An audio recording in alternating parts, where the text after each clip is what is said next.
All right, let's get into it. So, Aaron Miller, you famously have corrected me for how to say. let me get it. Inth Moto. Wow, it was beautiful. Yeah, it was beautiful. Inth Moto, and the history of that is it's mathematical. Yeah. Correct, it's a nerdy, a little nerdy thing. The play on words kind of thing, which has completely backfired in that because everybody at that time was like, 3-letter acronym shops. Like it's still common now, right? Yeah. AMS even though like RPM. Yeah, right. Yeah, all those things. And so we're like, oh, this will be funny. It'll be like NGH, but it won't be until you're chasing the internet trying to correct it. Yeah, it's like people like me that actually say it out loud. Because it's easy to write it. Yeah. But when you actually say it out loud, it's either nth or inth. Yeah. Or and it turns into ninth for a lot of people somehow, some way, different things. So it's fine. I mean, I'm not frustrated about it. As long as they know it. Yeah. As long as they know the logo and get the circle and the name at the end and like that kind of like does the trick. That's the key. As long as they understand the brand, and it doesn't really matter, I guess, what they really call it. Sure. It's better to talk about it at all. Make do. Yeah. So you've been on before. You build the baddest Vipers in the country, and I mean, there's few people that do it, and that's rightfully so with building Vipers. I don't think everybody in the world should start building them, like GTRs and Lamborghinis and stuff like that. Well, and I think a lot of the reason to that, and it's funny because that kind of hits on some things that I had in my head about, we're going to get together and do this again. Viper is one of those interesting things that, or platforms that the solutions aren't necessarily readily available, or the solutions that people want are not necessarily readily available. Yeah. And that's there's probably multiple reasons to that. And I've tried to explain this to kind of some of the Viper groups and whatnot before, because there's of course the one side of thought that people think, oh, it's because like there's market control, like you don't want to let anyone else figure it out kind of thing. Yeah, well, and with 5th gen Vipers, there's how many of them? That's the whole thing. Like in 25 years, there were like 25,000 cars, like 92 to 2017. Right? Yeah. So like it's market control is kind of a silly thing to think of. Like, okay, yeah, we nailed down all 12 of them. There they are. Like it's not necessarily that. They're just hard to do, and there isn't a lot of volume to cater to, so you're not going to get the support from some of the larger companies that are more into like the mail order part style business. Yep. And the mail order part style business is very challenging on that car because they're hand built and tube frames, and it's not exactly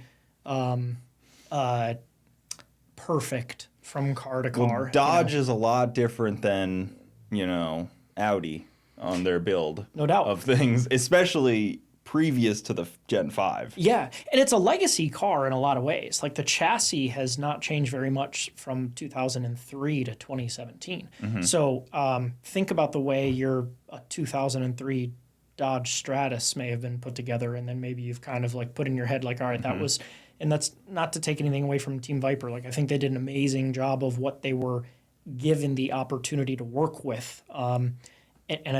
They really nailed it, especially in the Gen 5. But it is not, you can't go by. I mean, there's only a couple people that have a true electronic solution for it, period. There's only a couple of people that have really figured out what to do. And you're talking for engine management. Yeah, correct. Yeah. HP tuners. You want HP tuners? Great. It exists. We utilize it for like NA head cam builds. But the access to it is minimalistic is at best. Like that might be the best way to explain it. So there's people who migrate into the platform out of the Ford market, the GM market, stuff like that. And they're super excited because the platform clearly has a lot of potential. Yeah. Like ourselves and other companies that do them have shown that there's a lot of potential in the car. You can't really chase it the same way that you can in some other platforms. Mm-hmm. Because the entry door is a higher step because you don't have easy electronic access through good tuning solutions without spending some pretty good coin. I think that's why Fords are so seen at the track. Is what people don't realize is their tunability. What people like John Lund can just send you a tune and he's like, it's probably fine. Like doesn't have to yeah, he obviously goes back and forth, but like doesn't really have to look at it much and know that it's probably good enough. Yeah, right. I'm sure a Viper's not like that, and GM isn't like that at all either. No. There's no wide bands from the factory. There's no self. So just to give an example, so like you can't the MAF voltage. Like the MAF voltage would be a good indication. You know, what is the MAF sensor seeing for airflow across it, and that's a curve, and it's definable for fueling and whatever. Except you can adjust it, but you can't read it. So there's no way to log it or monitor it. So you can like you're just flying blind at that point in time unless you come up with your own way to monitor it. Even on the new ones, even on the Gen 5. Yeah, that's what I'm saying. So like you're effectively like I mean, I know some people like make a change and like, oh, where did it change? Like, oh, cool, okay, well we have a different way to go about that. But nevertheless, like it's not you can't go to any I'm gonna back up before I say something. Let's just move this mic towards you a little bit more. I'm gonna I'll back up before I say something kind of potentially disrespectful.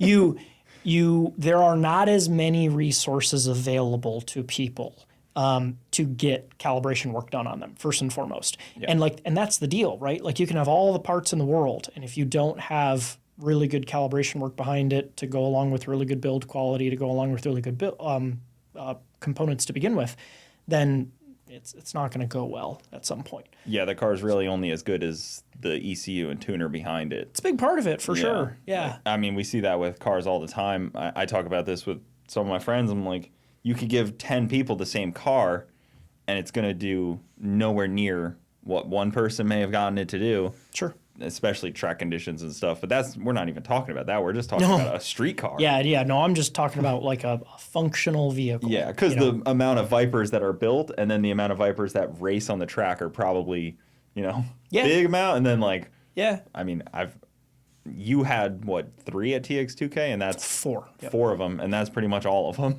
Yeah, no, I mean Calvo I think they had 4 also, But in that drag racing, there's drag racing was just us. Yeah, absolutely 4. Yeah. Yeah, sorry, I was talking about no problem. Good racing.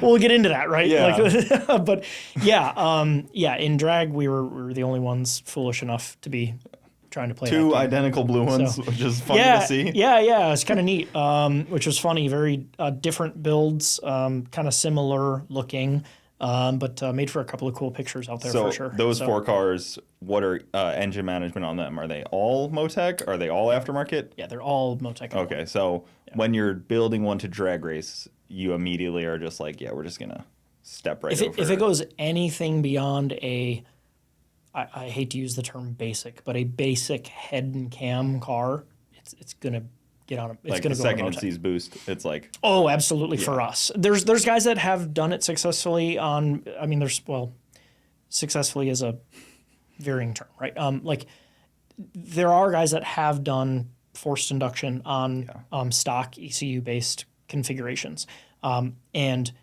And that's where I say successfully is a different definition for everyone at that point. Like they function, they work, they race, people like them, they're happy. If they're good at that, that's great, that's fine. You're limited in what you have the ability to manage or not, of course, at that point, namely power management strategies. There's no boost control function in a stock ECU. So there is that. So you have to start adding external boxes. Well, like an AEM box of some kind to try to band-aid things as best you can. You would probably end up doing a lot of creative things that may have varying levels of success. Or you could just spend the money once and do it and be done. And then be able to do whatever you want to do. Is it plug and play or is it full harness? Yeah, so plug and play is probably an overused term these days. But in all essence, it is. Depending on the complexity of the car, obviously there's more sub harnesses and different sensor array additions and stuff like that. But overall, it's fairly plug and play at that point. So the heads and cam stuff you do, is that probably just for your street guy that wants to road course it a little bit or something? Because that is the essence of the Viper, you know? Like, we see all these, like, V10 platforms and the Huracan and the R8s, and those cars are a lot more straight line, I would say. Like, yeah, you've probably got guys that race them in all kinds of formats, but that's what I would say the fast street car market sees them in the most, right? Yeah. Yeah, definitely. Because even like road course stuff, I mean, they're a little odd on a road. Like you don't see them doing that quite as much as like a Viper. Yeah, in my I would limited vision of road course racing. I'd probably agree. I mean, Lamborghini had the Super Trofeo series, or yeah, that's correct. I think somebody fancier than me is going to correct me on that, probably. But yeah, I'm pretty sure it was the Super Trofeo cars. But they had their like touring car series style cars and stuff like they're out there. I think they're probably less common. Viper's a pretty heavily raced chassis, although again we're still back to like production numbers kind of thing. But if you go to Sebring, there's oftentimes a handful there. Yeah, especially for how many were made. To go see one at the track is a rarity in itself. If they made 25,000 in 25 years, it's not common, especially how many are even in the U.S. because I know a bunch made it to Canada. Yeah. Yep. So they're, and as NA cars, they're a lot of fun. Like we make like 150 wheel more with a head cam set up on the car. So they'll go from like, on our dyno, like 520 to 530 to 670, 680, something like that, which makes for a pretty enjoyable car. I mean, pretty solid, around 140 mile an hour. Do you put that on ethanol also? Nope, that can stay on pump gas. If it's stock ECU, it stays singular fuel basis. We don't get into anything flex related, or even, we don't even do multiple calibration for the customer to like make changes or whatever. It's just, to me, you're asking for more of a problem than you are of like real end user satisfaction out of it kind of thing. So it's kind of, that's one of those gates that we at least put up and say like, look, we can do it to here. After here, we should probably just take this next step. Yeah. So. Well, I feel like a lot of your customers are the guy that just wants the car and never has to think about it again as well. Like, maybe that's like, because I talk to a lot of like GM tuners and Ford tuners, and like those guys are, you send the tune and like 2 weeks later they're putting something else on, and like a month later they're coming back like, oh, I want to change the pulley and make some more power. Sure. I feel like a lot of these like heads, cams, Viper guys, like you get it back and you're done. Like, yes. Kind of like, well, even with unless you really take that next step. Yeah, and even with our turbo car stuff, it's kind of similar. I mean, really. We try to make ourselves the service provider to the car, right? So we don't really have customers tinkering with the cars once they leave our hands. It's coming back to us if we want to do something. That's how I kind of imagine those cars. Like it's not the DIY. Let me just kind of change it up a little bit here. No. Like and up the boost. Exactly. Yeah, and back to that same thing for the market, and that's what I almost feel bad for in some cases for Viper. As a platform, because I don't think it's that particularly DIY friendly. It's just not. You're gonna if you're a crafty guy and you're connected in the industry and you've got friends and whatever, like there's ways that you can get it done, kind of deal. But it's beyond people putting like headers and exhaust on the car, or a drop-in filter, or a catch can system or something like, at least as far as we're talking about making power goes, there's not a ton of DIY stuff out there. Yeah, you don't really see the guy that's like out, doing his own Viper build. Yeah, few and far between. Yeah, you see that in every other market, but again, it's just the Viper is that niche product, but that's also what makes it so awesome, and that's also why that car, when you see it at TX2K, you immediately look, because you see a ton. Like, I mean, you don't even look at freaking Lamborghinis once you're at TX2K long enough. You're like, it's just another R8 or Huracan. You're just like, yeah, that was that was an interesting thing that we were talking about. Actually, we were in the lanes at one point talking with Brett and Jim, and it was like, when did a twin turbo Huracan become so normal? Or an R8, like we'd be, especially in the roll race stuff, when we'd be up there. Well, I mean, there were a lot of, actually quite a few that were drag racing, with the DCT classes and stuff like that. But specifically in the roll race stuff, if we're in the lanes, they're like, oh, we're going to run against the really nice green Performante. Like, well, which of the 7? I don't know. Like, and I'm not making fun of them. It's just like, that's the way it became. They're everywhere. And most of them are fast. Like, fast already, and then like incremental levels beyond that, of course. Yeah, but like 200 mile an hour cars, that is very impressive for Yes. stock motors, stock trans, and there's a lot of them. Incredibly Like, impressive. That is Yeah. very insane. Like if people aren't around cars enough to realize how nutty that is, Yep. like I know the Sissio car, pretty local car, that green R8, it's Yep. very impressive car, like a 200 mile an hour car. Yep. I mean, there's just so many, and it's kind of funny because it basically killed the Gallardo. Gallardos are never seen again. Yeah, yeah. Like Yep. once that Huracan came out, it's just like Yeah. they all disappeared. Yeah, unless you're like Dried up. unless you're just like a sucker for the nostalgia aspect of the the 04 to 08 cars with Mm-hmm. the nice motor sound and all that. Like I mean, if you want that and you want a gated shifter, like that's the car, and that's all, and they're awesome and they're cool.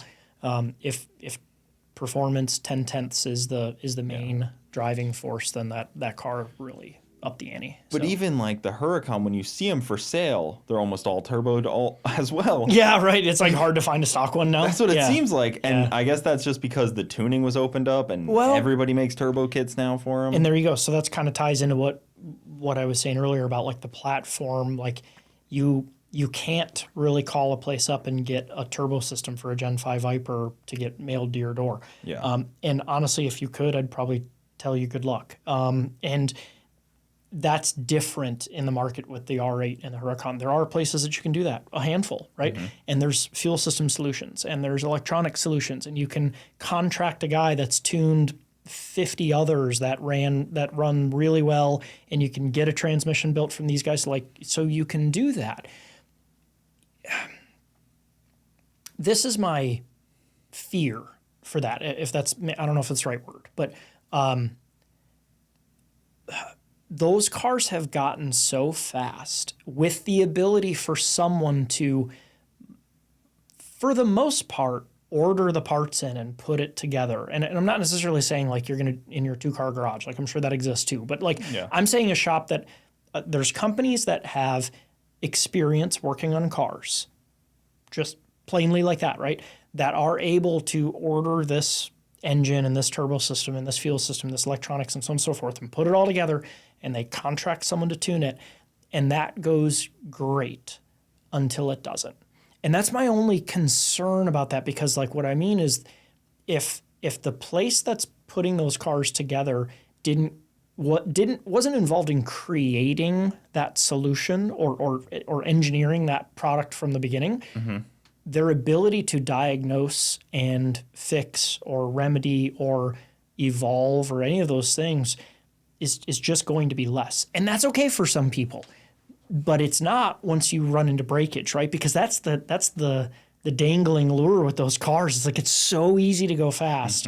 It's just asking to go a little bit more and a little bit more and a little bit more, and then you start to get into that position where people just start throwing parts at stuff when things are failing, and then that can kill the experience for the customer, right? And throwing parts at things on R8 is very different than throwing parts at things on an LS. Yeah, for sure. Yeah, definitely. Like if right? your LS Yeah. is doing something weird, it's kind of cheap to just throw some parts at it. Or so case in point, right? So if you have an LS platform and let's say you run into an anomaly that you just can't get past, like you're running into something that you don't know what is happening, there is a large amount of resource available to you that you can go looking for. And you're probably going to get a lot of bad answers, but you might get a couple of good ones in there too to kind of lead you down that path. That doesn't really exist in the same way in this market of R8, Huracan. I'll throw Viper in there. GTR I'll put in there also, although that's getting a little bit more accessible now. Yeah, we're talking locked ECUs and kind of people keep all their proprietary stuff very hush-hush. Right. I don't have a problem with that, but Right. that's the nature of Right. how it ends up. And, you end up with a car that you physically can't diagnose yourself. Even if you are, the best mechanic in the world, you end up with a car that just came from a shop that you can't even diagnose yourself and do anything on yourself. Yeah, and that's where like there's value to me. Like what we're doing as a company is we're providing a solution and a service and a capability, and that's a relationship at the same time. You get this car that like every rock has been turned, you have to have the relationship with them at the same time so that the continuation of that car's life is enjoyable, or the next owner of it, right? Like if you're purchasing a car that's already been built, like you better know what kind of ability for service is there for that product going forward. Otherwise, there might be a whole lot of start over type thing. So yeah, that's true. I've never really thought about that with like, I mean, I've never been in the market for one, but like when you open up a Viper hood and it has your logo on the intake manifold or right on the or on the intercooler right there where you see it, that kind of brings you a little bit of like kind of peace of mind to knowing like, oh, they know the build, like they, you know, if I had an issue, bring it back to them. Sure. And with the R8 market, you could open it up and it's just have some blank turbos on there with like a blank intercooler, and you're just like, oh. Or who made the induction system, like the turbo system, may not be who did the engine, or may not be who did the tuning, or may not be who did the installation work on, you know, any of that. And so again, and I just want to make sure the internet doesn't, you know, rampage on me here. Like I'm not saying that's wrong. It's just those are some of the things you need to be aware of in the markets that are being able to be serviced by more of these, I guess we've been using the term DIY, but you know, the not all under one roof type scenario for that vehicle solution. Yeah, because these cars are different. You can't really treat them like just a straight up project car like mine. Like I don't think so. I don't see any owners really. I don't think they should think that they're just going to start tearing them apart and working on them. That seems a little wild to me, but maybe there's some owners out there that want to, but I don't. Yeah. Yeah, they almost need a different level of like white glove treatment, I guess, that comes along with it. And I guess you hope that it does for the price tags of. Well, no doubt. And there's also. When your $200,000 car ends up with another $100,000 price add on to it, you'd kind of hope. Yeah, or in addition to that, it's the expectations of what the performance is supposed to be, right? Yeah. Like you said, if somebody opens the hood on a Viper and they see an inth Moto logo in there, like there's some level of expectation of what that car is going to perform like. Yeah. For us as a company, thinking about the idea of mail order turbo systems, like if we did that, we could probably sell a bunch, I bet.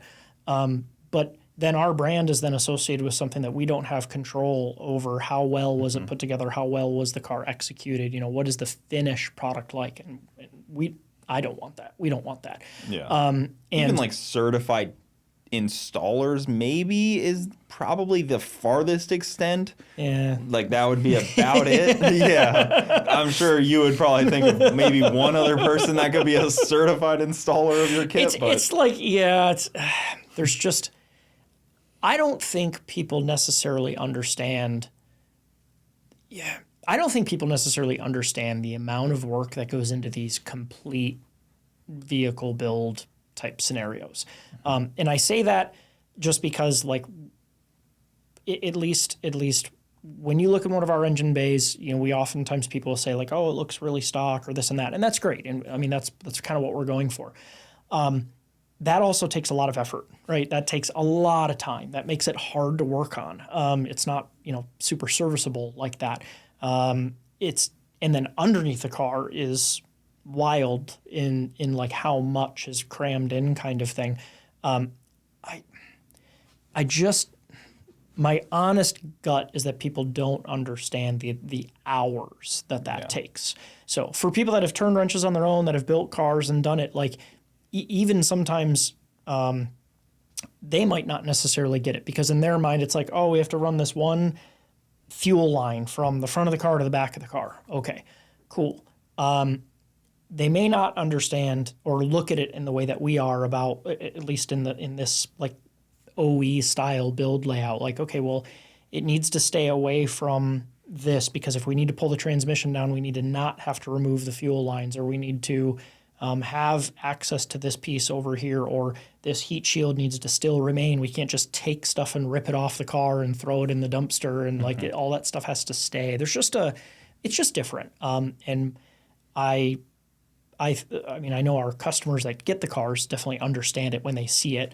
But I do think there's maybe a a lack of awareness of just how many hours have to go into the car in total. That's not just speaking to us either. Like, well, because what you guys do is OEM plus in a way. I think like so, yeah. it keeps all the OEM stuff. You don't just gut a Viper and you make it a shitbox, and you put turbos on it, because you could do that. That's not difficult, and there's nothing wrong with that if that's what you want to do. If you just want to race it like Ned, if it's his orange Viper, it was just a drag car. Yeah.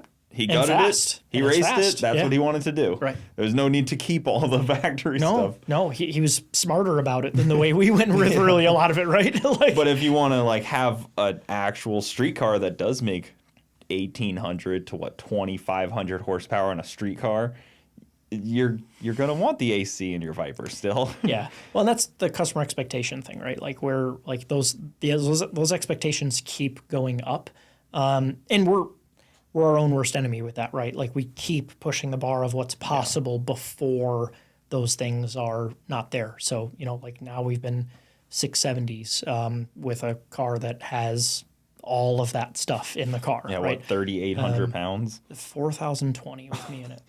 It's crazy that a Viper is that heavy. I know you added stuff, but it is still insanely heavy. Yeah, they're heavy cars. I mean, so they're 3,300 to 3,400 pounds dry, like normally, nothing, right? So put 180 to 200 pound driver in the car, put 100 pounds of roll cage in the car, put 200 and something pounds of turbos and intercooler in the car, put 50 to 70 pounds of plumbing materials in it, so on and so forth. Now put fluids in it. It's not that hard to get there. Yeah, you haven't subtracted anything off of the car at all. No. Just added a bunch of stuff. Yeah, exactly. Yeah, so it's really not that hard to get there. I get it. It looks crazy when you look at the number, but that's not that abnormal. Well, you made the mistake of adding safety. A lot of the supercar guys don't do that. Yeah. So, and it doesn't. I should be careful with this. It doesn't have enough, right? They never do. No. There's no car that does have enough safety. No, that's probably the right way to answer that. Yeah. We've kind of it's that car in particular, Kratos, that I'm talking about. It's just like the silver with the red and black stripe. Just a red stripe, just a single red driver stripe on it. Yeah. That car is, I think that is pushing the envelope at this point of kind of like just how quick and fast can you go with like minimal compromise. And I get nervous because like in my head I was about to start saying like, street car stuff, right? Yeah. That's obviously a hot topic of debate, right? Look at you lined up. You're like, all right, hold on, let's get ready here. Oh, God. Everybody loves the street car stuff. So, all right. The windows go up and down. It's got AC. That car, I will say, I think is peak true street car. Because there's street car and then there's true street car where my wife wouldn't realize if she got in the passenger seat that it was what it was. Brett's car is awesome, but he knows it's so different than that. Oh, no doubt. And what it does is very different than that. Yeah, absolutely. Yeah, Brett, I got a bell for him. Yeah, oh, that's perfect. I was going to say, actually, that's great. I'm really excited about that. Okay, that's beautiful. No, we can hit on that. I was going to toss this one up and let you take a swing at it. Mm-hmm. I was thinking about this. Is street car... It's hard, of course, the question is where do you draw the line, right? What about the idea of like, if you have to physically change parts on the car for it to go from like, I'm going to drive the car to I'm going to race the car. Is that maybe like the clear defining line? Because to me, like, I think it's really cool if a guy can roll into the lanes and like tire pressure, shock, go. Like, that's neat. I'm not taking anything away. I'm not discounting what people are doing in the drag and drive stuff where they're, changing out different shocks or valve springs or this or that, all that stuff. I'm not saying you can't do that.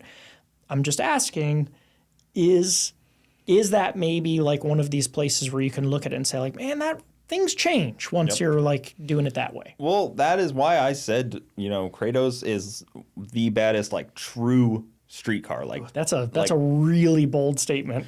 I mean, for me, I can say it. You saying it would probably sound a little different, but you know, from me, like the outside, like obviously Brett LaSala's car, the baddest street car. Yeah, you know, it's got an air to water intercooler or air to air intercooler. You know, he can put, I don't know how many gallons. He's got like a 10-gallon cell in the back. Like he's got water still through the block. It's the baddest street car, but then and does drive it. Yep, for sure. Yep. But the windows don't go up and down. Like, you know, it's got Lexan everywhere. It's got skinnies all over that are tucked, like the skinnies are tucked in and stuff.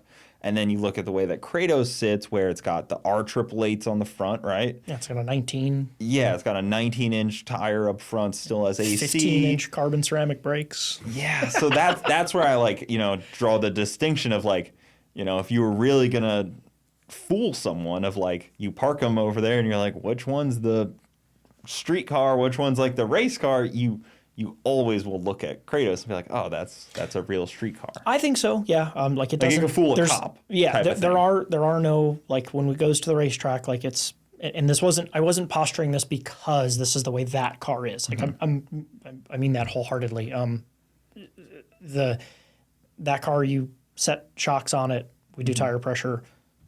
That's that. Like you don't have to fog the motor after it's been running. You're not changing out injectors or engine parts or this. Like nothing is changing. There's no valves to turn. Like you just get in it and like pull the pins on the chute and ready to go. I will say though, Brett's old car may actually be equally level of one of the baddest street cars. Yeah, no doubt. To not, you know, take anything away from the new car, but to remind everyone, his old car, Snot Rocket 1.0, is still out at TX2K. Yes. Sits like an OEM car. Yep. And also goes 680s at 200. Has it? Yeah, I actually haven't paid attention. Not to in where the it's new ran. build, but it did before. So it could do it again. Yeah, sure. Type of thing. So, yeah, just to add. I think one of the things that it was interesting, I found it very interesting at 2K. So for those that are unaware, yes, like this Viper we're talking about, we ran in the roll race, which I get it, we'll talk about that. But we ran in the roll race and did very well. And then we also entered in a street car class, which knowingly has Brett in there with us, right? So like I know we don't that car can't run with Brett. Like I know that. What was interesting to me was how many people came to the pit and asked, like almost verbatim. It was like there was a handout card somewhere, and they'd be like, "Man, do you think it's really fair that Brett's in the same class with your car?" And you know, I would look at him and be like, "Yeah, like we're the dumb ones. Like the car's totally legal to do exactly what he's doing." They're like, "Well, it's just two totally different cars." It's like, okay, like like that doesn't change anything. Like it was hilarious, and I was hoping to like shed some light to those people at that point. Be like, hey, step back from this for a second. Like this isn't like. I get along great with those guys and love them and have all the admiration and respect for what they've been doing and whatnot. And we had a good time there, hanging out a bit on the wall, watching racing. And but we make the choice to enter that car into a place that it is absolutely outgunned. Like that's okay. That doesn't mean that they're in the wrong. We're in the wrong. We're the dumb ones. And we just have to deal with it, and therefore we can't complain about it either. I will say the class rules, I think they could add a 28-inch tire class like they are doing at the reunion, where it pulls a lot of those guys out of street car. Yeah. It pulls like that top 8 almost out of street car and tries to put them into a different class. Well, it's interesting what is going on with that right now, right? Florida 2K is a good example for streetcar class in Florida 2K. So they made rule changes to that, or I guess Reunion follows like the same class organization, right? Yeah, like the people like Garrett, the people like Brett, you know, Brian Cummins, those guys, they end up going into 28s because they pay a little more. It's a little bit more competitive, and it just kind of slows down streetcar a little bit. And so when that rule change happened, that in specific in the rule change was 8 cylinders could only have a T4 turbine side maximum in a twin configuration. Well, that we're over 8 cylinders, and the big stuff has not T4s on it. So that ruled out basically anybody that was trying to go sixes, unless, of course, you had a Coyote that is a small engine with a bunch of good airflow that could work on some larger T4 footprints. So, like, but nevertheless, The Coyotes can get away with the T4. they could. Now, nevertheless, the concept, because I asked Vic for clarity because we have V-band turbine housings, and I kind of was like, well, I don't know, they're not T4, you know, but it couldn't be those guys. The concept was let's separate out and try to get that class to come back to where a mid-7 car was kind of a real frontline competitive car. At least that's the way I looked at that. Yeah. That's fine. What I didn't understand is why was there not just even if it was voluntary, even if it was a buy-in position for like a elite or a top or a whatever, you know, whatever you wanted to put some fancy verbiage to it, that the guys that did want to try to meet by those class rules that existed, that were there, but were wanting to go sixes, like they all went into a separate class at that point. I don't really know why that didn't go that way. Like almost like an Elite 8 from the stick, Precisely. from the streetcar. Yeah, exactly. Instead of 16, 16, 16, you do 8, 16, 16. Precisely, because how many cars were going to be that fast anyways? Like it wasn't going to be 16. And it's nice because it takes one pass off those guys. Yeah, so that's why I thought that was maybe a way that could have gone, that would have kept the drive there. Because like once you go into Extreme 28, and again, remember we're the dumb ones, right? So yes, you know, we run a 315 tire on the car, not on Juggernaut or Kratos, the two Vipers that people probably seen from us drag racing, not because like we just would never be able to make a 275 work. It's a gearing thing. Like we don't have a bunch of RPM to work with like a lot of these other engines. You know, we got a tugboat engine, and so it's just beneficial to us in that regard. You can't really get into crazy low numerical ring and pinion sets when they're strong enough to deal with what we're trying to do in the heavy cars, blah, blah, blah. Those are all our problems, right? I understand that. That's okay. I'm just acknowledging that, like, I'm not complaining about it. It's just the situation that we're in.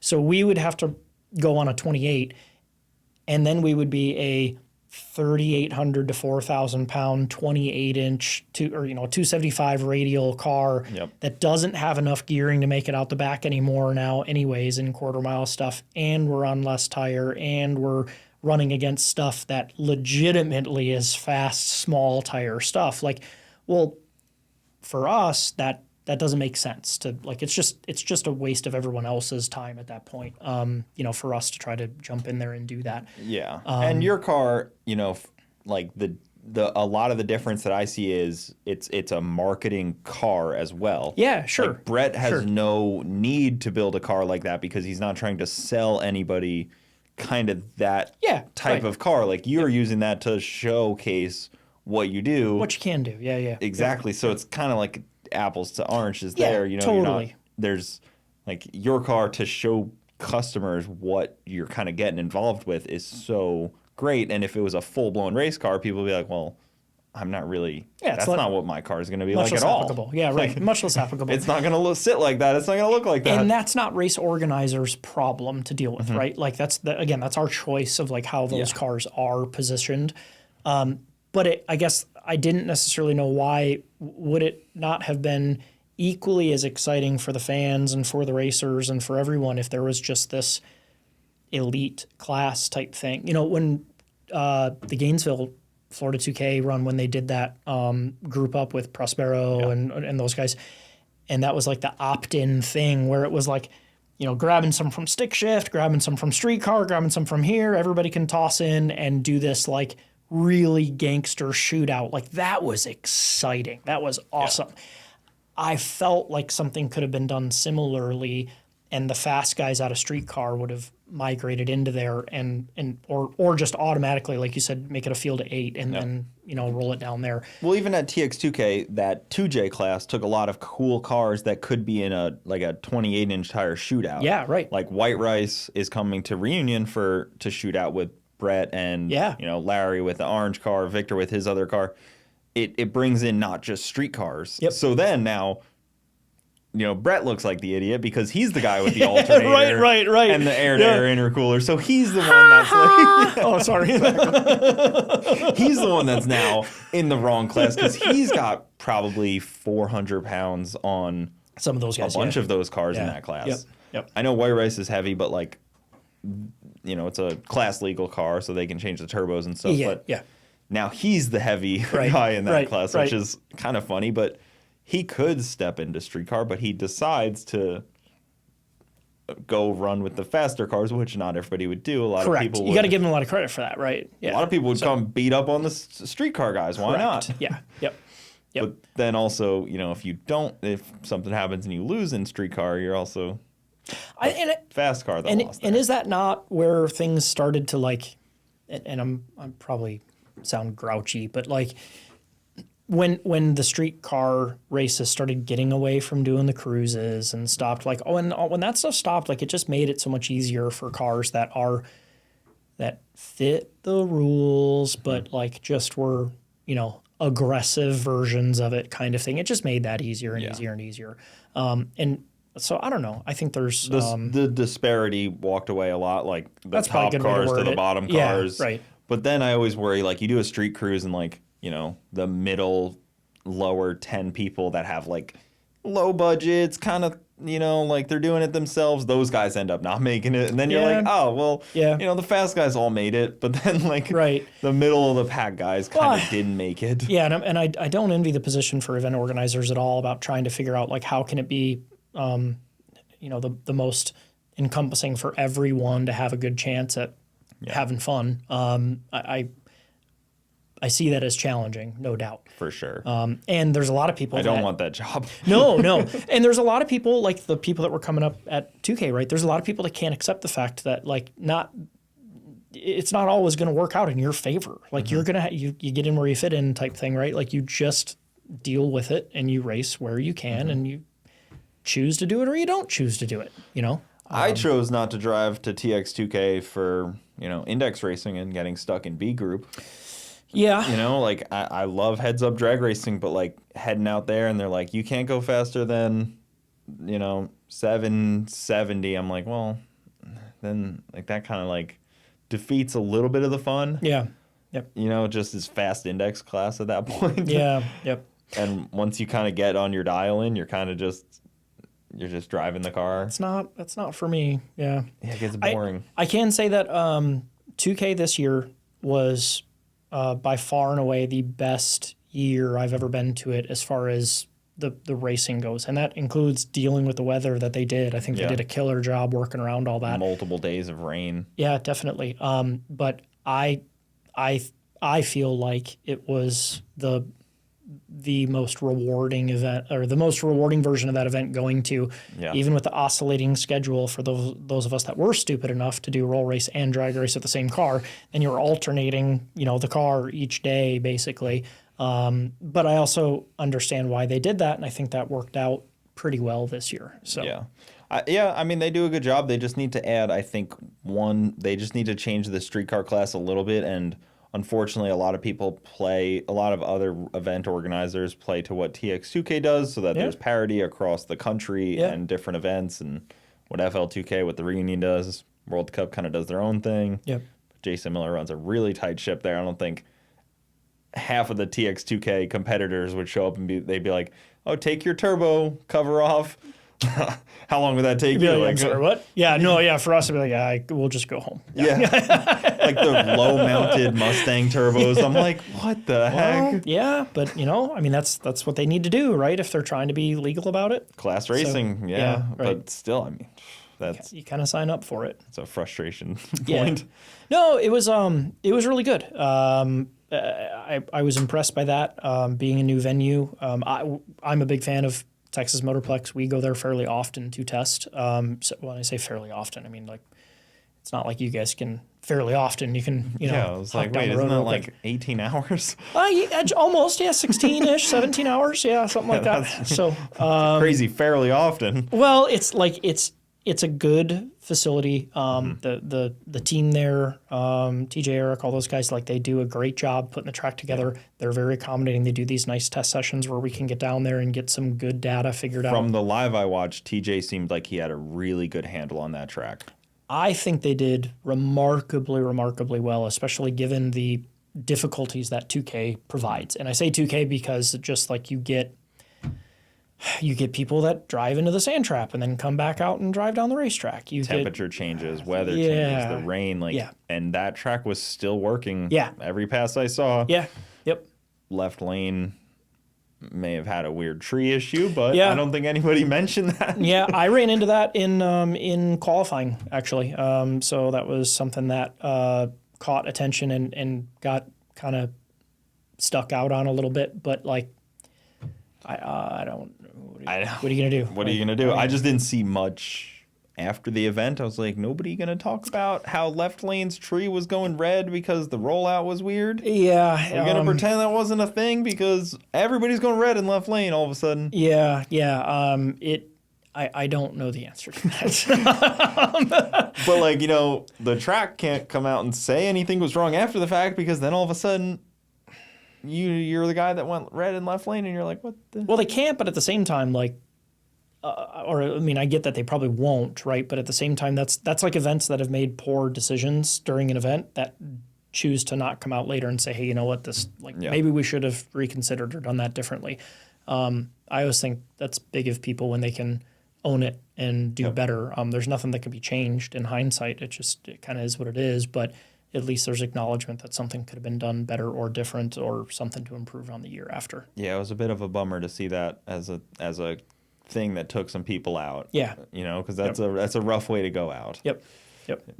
A tree malfunction, a tree, I guess it's just a rollout issue, I think. Like the rollout beam is a little farther than the beam that you leave at. So if that beam's too close, it can trigger the red light easily. All I know is that like I came in up in left lane once, and admittedly, which if anybody saw, we ended up going out because of whatever. I screwed up, okay. But I got myself out of routine in eliminations and didn't, because that car has full functioning electronic stability control and ABS and all that stuff, blah, blah, blah. I have to put it into the track mode for ESC, and then the bump function will work more aggressively.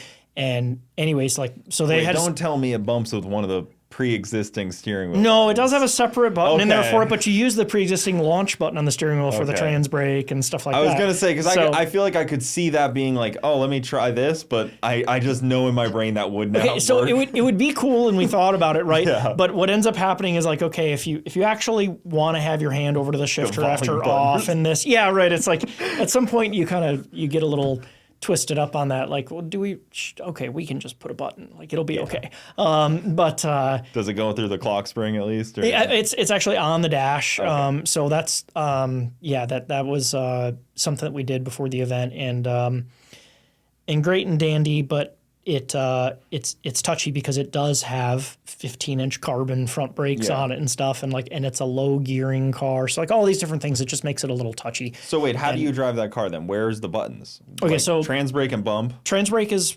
right thumb, which is the factory launch button on the wheel. Okay, and then so it's into pre, cars in gear obviously on the brake. On the dash over here, there's a button that is for bump. Interesting. And that doesn't bother me because it's bump and then hand here off, and then it's over near the shifter, in case it is air shifted, but in case it doesn't. Yeah. Anyways, so it's a little bit of a dance with some of that going on in there.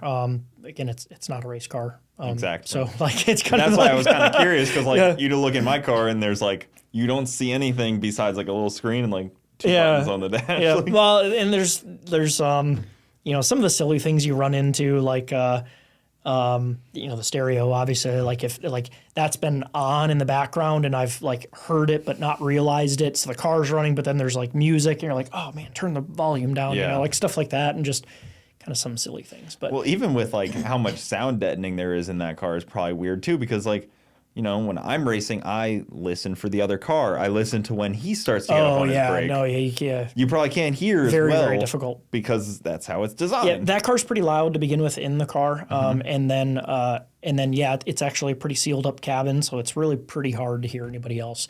Just the nature of racing. I mean, every chassis we deal with our own things, but that seems like some interesting struggles you wouldn't think about. Yep, it's different, but where I was going with that is like, so left lane, whatever, in eliminations, yeah, we got knocked out because we had to stop. They want to know if we want to do another burnout. Didn't want to do another burnout. Well, when I go through the burnout process is when I do the ESC button. So then didn't do that, and then it didn't want to bump in, and I tried to manually get it in and went through and whatever. So it was just a, bunch of tomfoolery, which is entirely my fault. Anyways, left lane in qualifying, I walked up onto pre-stage and the full stage flickered like really soon in, and I went, oh man, I'm like right there, I better like wait right here. And then it felt like it didn't even move on the bump, and all of a sudden I was in. I was like, okay, I guess I'm in, here we are.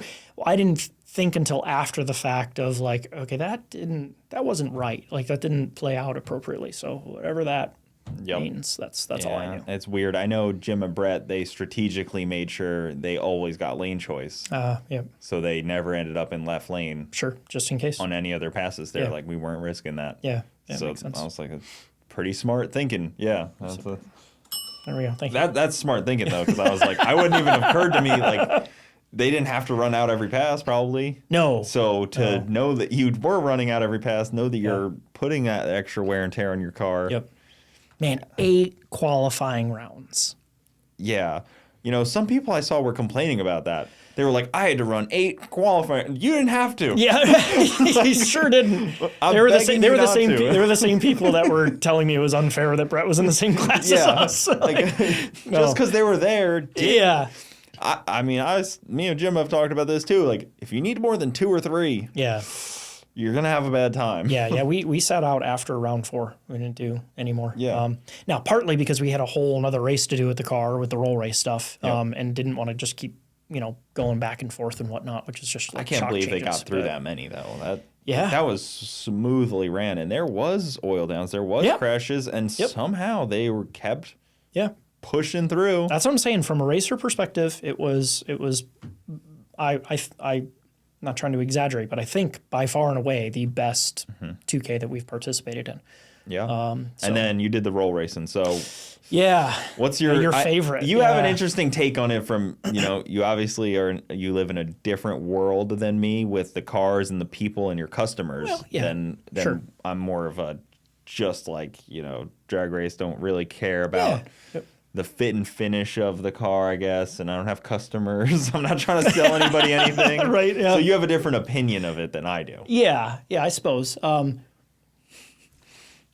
think probably the best way, I can't remember what I got into, I made mention in somebody's conversation. Actually, it might have been a post by Joel Granis about the roll race stuff. I get it. I get it. It's not everybody's cup of tea. And I'm telling you, I don't like it. I think it's necessary for our buyer's market because our market looks at that and makes buying decisions based off of it. Yep. I don't think that's a good idea. Do I have to say that really close? I don't think it's a good idea. Which is maybe not what I should be saying considering we are the fastest Vipers out there in the roll race stuff for a while now. Yeah, what'd you run? So speed-wise, at 2K, and this is where it gets confusing, right? But anyways, at this event, we went 225.9 or something in the roll race, which was who knows how many feet? Yeah, about 1,500 or so. And that was the second highest mile per hour of anybody in eliminations. Billy's GTR from T1 went 229 in elims. It went 236 in qualifying, and then and this is where I can see where drag racers get frustrated with it because there's so many non-definable aspects. And so we have to sit here and justify it. It's like bench racing times 100, in qualifying we went this fast, but in eliminations we did this and then this and and you don't get incremental data on the track from what you're doing. So from a from a tuner's perspective, it's kind of challenging. Like you're looking at it and you need to really understand it is a drag race. It is a drag race. It's first to the finish. Yeah. Mile per hour doesn't matter. Yeah, I've seen like 20-mile-an-hour difference from winner to loser. We lost in semis to Marcelo's GTR because that thing, like, you know, it's a big engine. It's a billet engine. I think it's a 4.1 or 4.3. I don't know. Yeah. It's a big engine, billet block, twin 68 car on spray. Like it's gnarly down low, right? Like comes out with authority. So it's effectively that race going into it. I was looking at it as if it was like Brett ding in the other lane of like, hey, this is a car over here that can and probably will go a 1.060 and we go 1 teens. So I need to do something to make up for that somewhere on the track, right? It's no different than that. It's just you're starting from a rolling position. And that is what's interesting. It's challenging as a calibrator, as a chassis tuner, as all of those different things that you're working on with the car. As a driver, it's weird. There's that. There's a lot going on up there. Like you have to be pacing the guy or put a good pace. You can't be going too fast. Right. It's a weird, almost like a dance with the other guy. Very much instead of so. like drag racing, you can just do your own thing and it doesn't matter who's next to you. It doesn't matter what the other lane does. But you have to kind of balance with the other guy in roll racing, You do. which is weird. You do. And you're banking on whether or not they're going to play fair or not. And that is a whole nother dynamic into this because in drag racing, if they don't play fair and they go red, they go red. That's it. Yeah. Like it's over. There is no version of that here. And if there is a version of that, they get to do it again. You know, they're like, hey guys, that didn't go well. Go ahead and mulligan. Come on back again. Let's do Yeah. it. You know, like, oh, okay. So it's in 2 or 3 times sometimes. Yeah. So in some ways, it's incentivized to not be a good guy, and I don't like that part of it. So there's that. But I guess what I do want to impress upon people is that like there's for whatever reason there's this thought where people are like, oh, roll racers only do it because they can't make the car work from a dig. Well, hey, we got a 4,000-pound car that goes 670s, and so it's like kind of cool from a dig, and we roll race with it. And yes, we do it because it's good for the company. The owner of the car wants us to do it with it. Like it showcases what you're capable of doing. It's just a different version of a drag race. And yes, it's meant to replicate, you know, highway street racing type stuff or whatever, and it's a good attempt at that. But anyways, I guess if there's a honed in point of it, it's that like it's not as simple as what I think some people think it is. Now, you have a 800 wheel Whipple car of some sort. I don't know. Yeah, man, you're right. Like stab it and go. That's that. Okay, fine.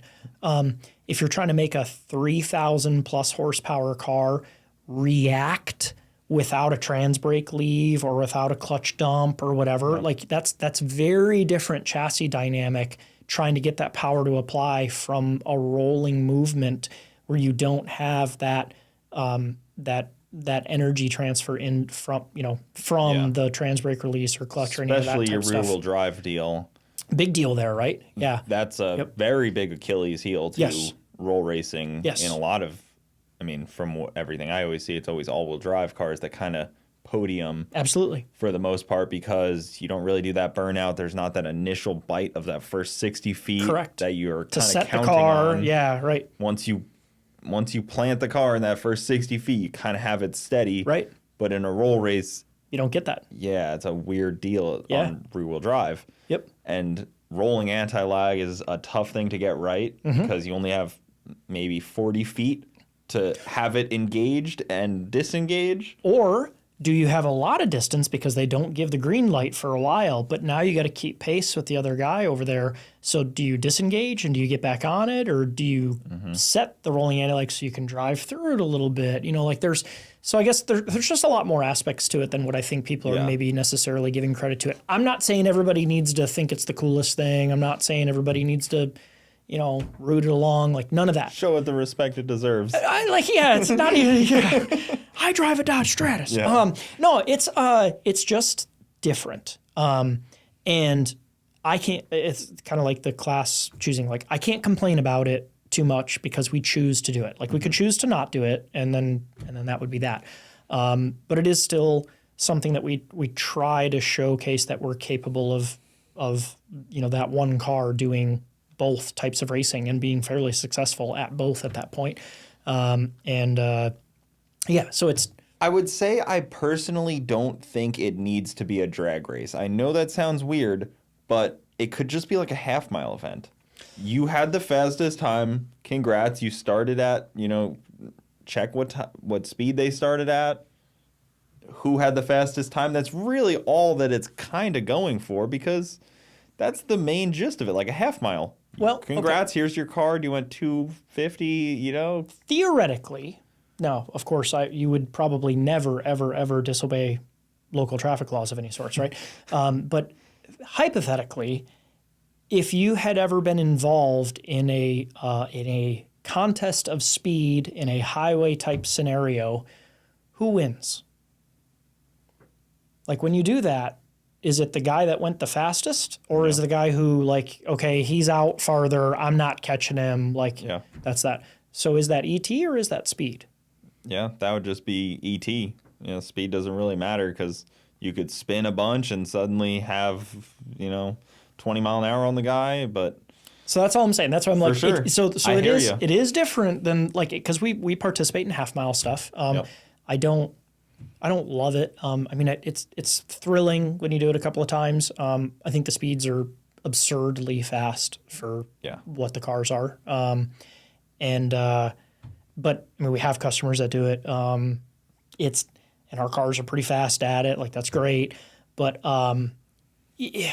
On like a dusty, dirty airfield that a plane just landed on. So we've got a customer that just participated in the past 2 shift sector events out in California, and then he did one in Arizona also, all dust-covered surfaces. It's a almost 2,600 wheel horsepower car that has thousands of pounds of aerodynamic downforce on it down track, and at 160 to 190 miles an hour, it's doing massive torque reductions trying to keep the car in check down track. He thinks it's awesome. He thinks it's thrilling and great and awesome, and I go, okay, man. So so even at the end of the half mile, all the power is not even in yet. Sometimes not, depending on the surface, right? So again, for guys that are, it's funny. I almost think there's people are gonna hate me after this. I almost feel like there's a stereotype thing. It's people that are hardcore no prep 8th mile guys are usually guys who are roll racing's the dumbest thing I've ever seen,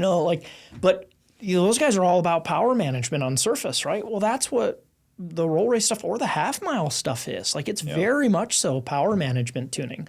And yes, you have to have a lot of power at the end to get to the speeds that people want to see, but you have to be able to harness it and utilize it really no different than no prep stuff. It is no prep stuff. You have to use that boost controller correctly, and I've seen it a little bit with the R8s and the Huracans on stock ECU, where the boost controller is not quite good enough to use the boost right, and the way that they add it in, you can see it unsettles the car so much as it goes up a gear and more boost, up a gear, more boost. Sure. Instead of with the Motec where it's like a true boost by nice, gear, casual added in. Yeah. And I've seen actually one R8 wreck because of it. It just you could hear it as soon as it hit third gear. It was just tons of power. All of it.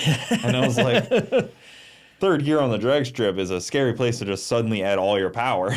You're pretty far down there where the prep's not quite as good. Another good point. Back to the roll race stuff, right? So you're not in this box of glue that you don't know where the start line is. You don't get to walk the track and be like, boy, right here and right here, this is real good. We got to line up right there, and that's where we're going to make the hit, and we're going to do our burnout through there. We're going to back up on that. You don't get to do any of that. Yeah, nobody lines you up. You don't know where you get the green light. It's in anywhere of, I think it's 300 feet of distance that you could start anywhere in that area. Yeah, so the green light kicks on whenever they see you two kind of theoretically, close enough within 300 feet, so you could be on that you know, You could be way off. way in on the beginning. You could be way at the end of it. Do you think the track is the same at those places? very different. Probably very not. different track. Right. So that's just, it's more of those things that I No think that, burnout. right.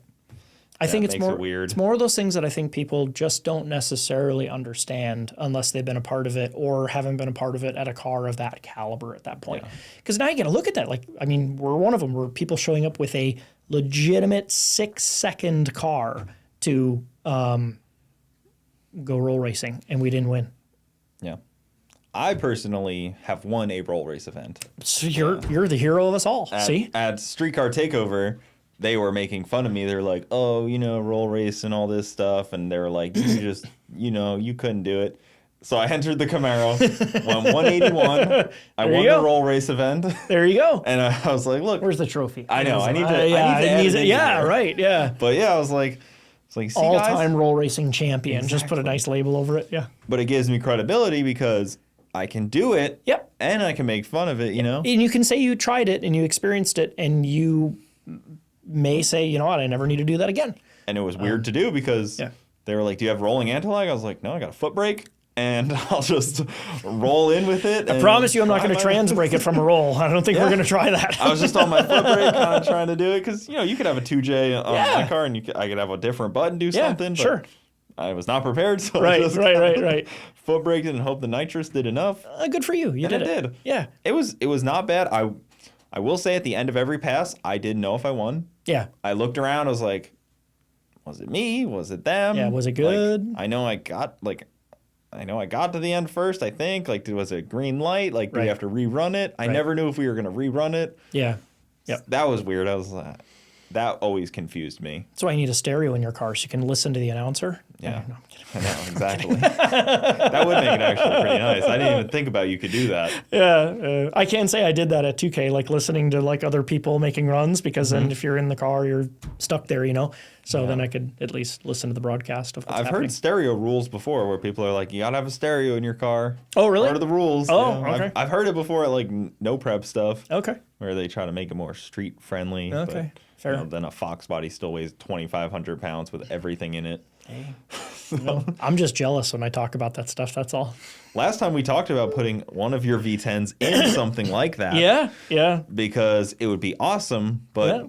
it doesn't help your business probably that much. Well, yes and no. I mean, look, Maybe fun for you. Yeah, sure. Yeah. I mean, look, we're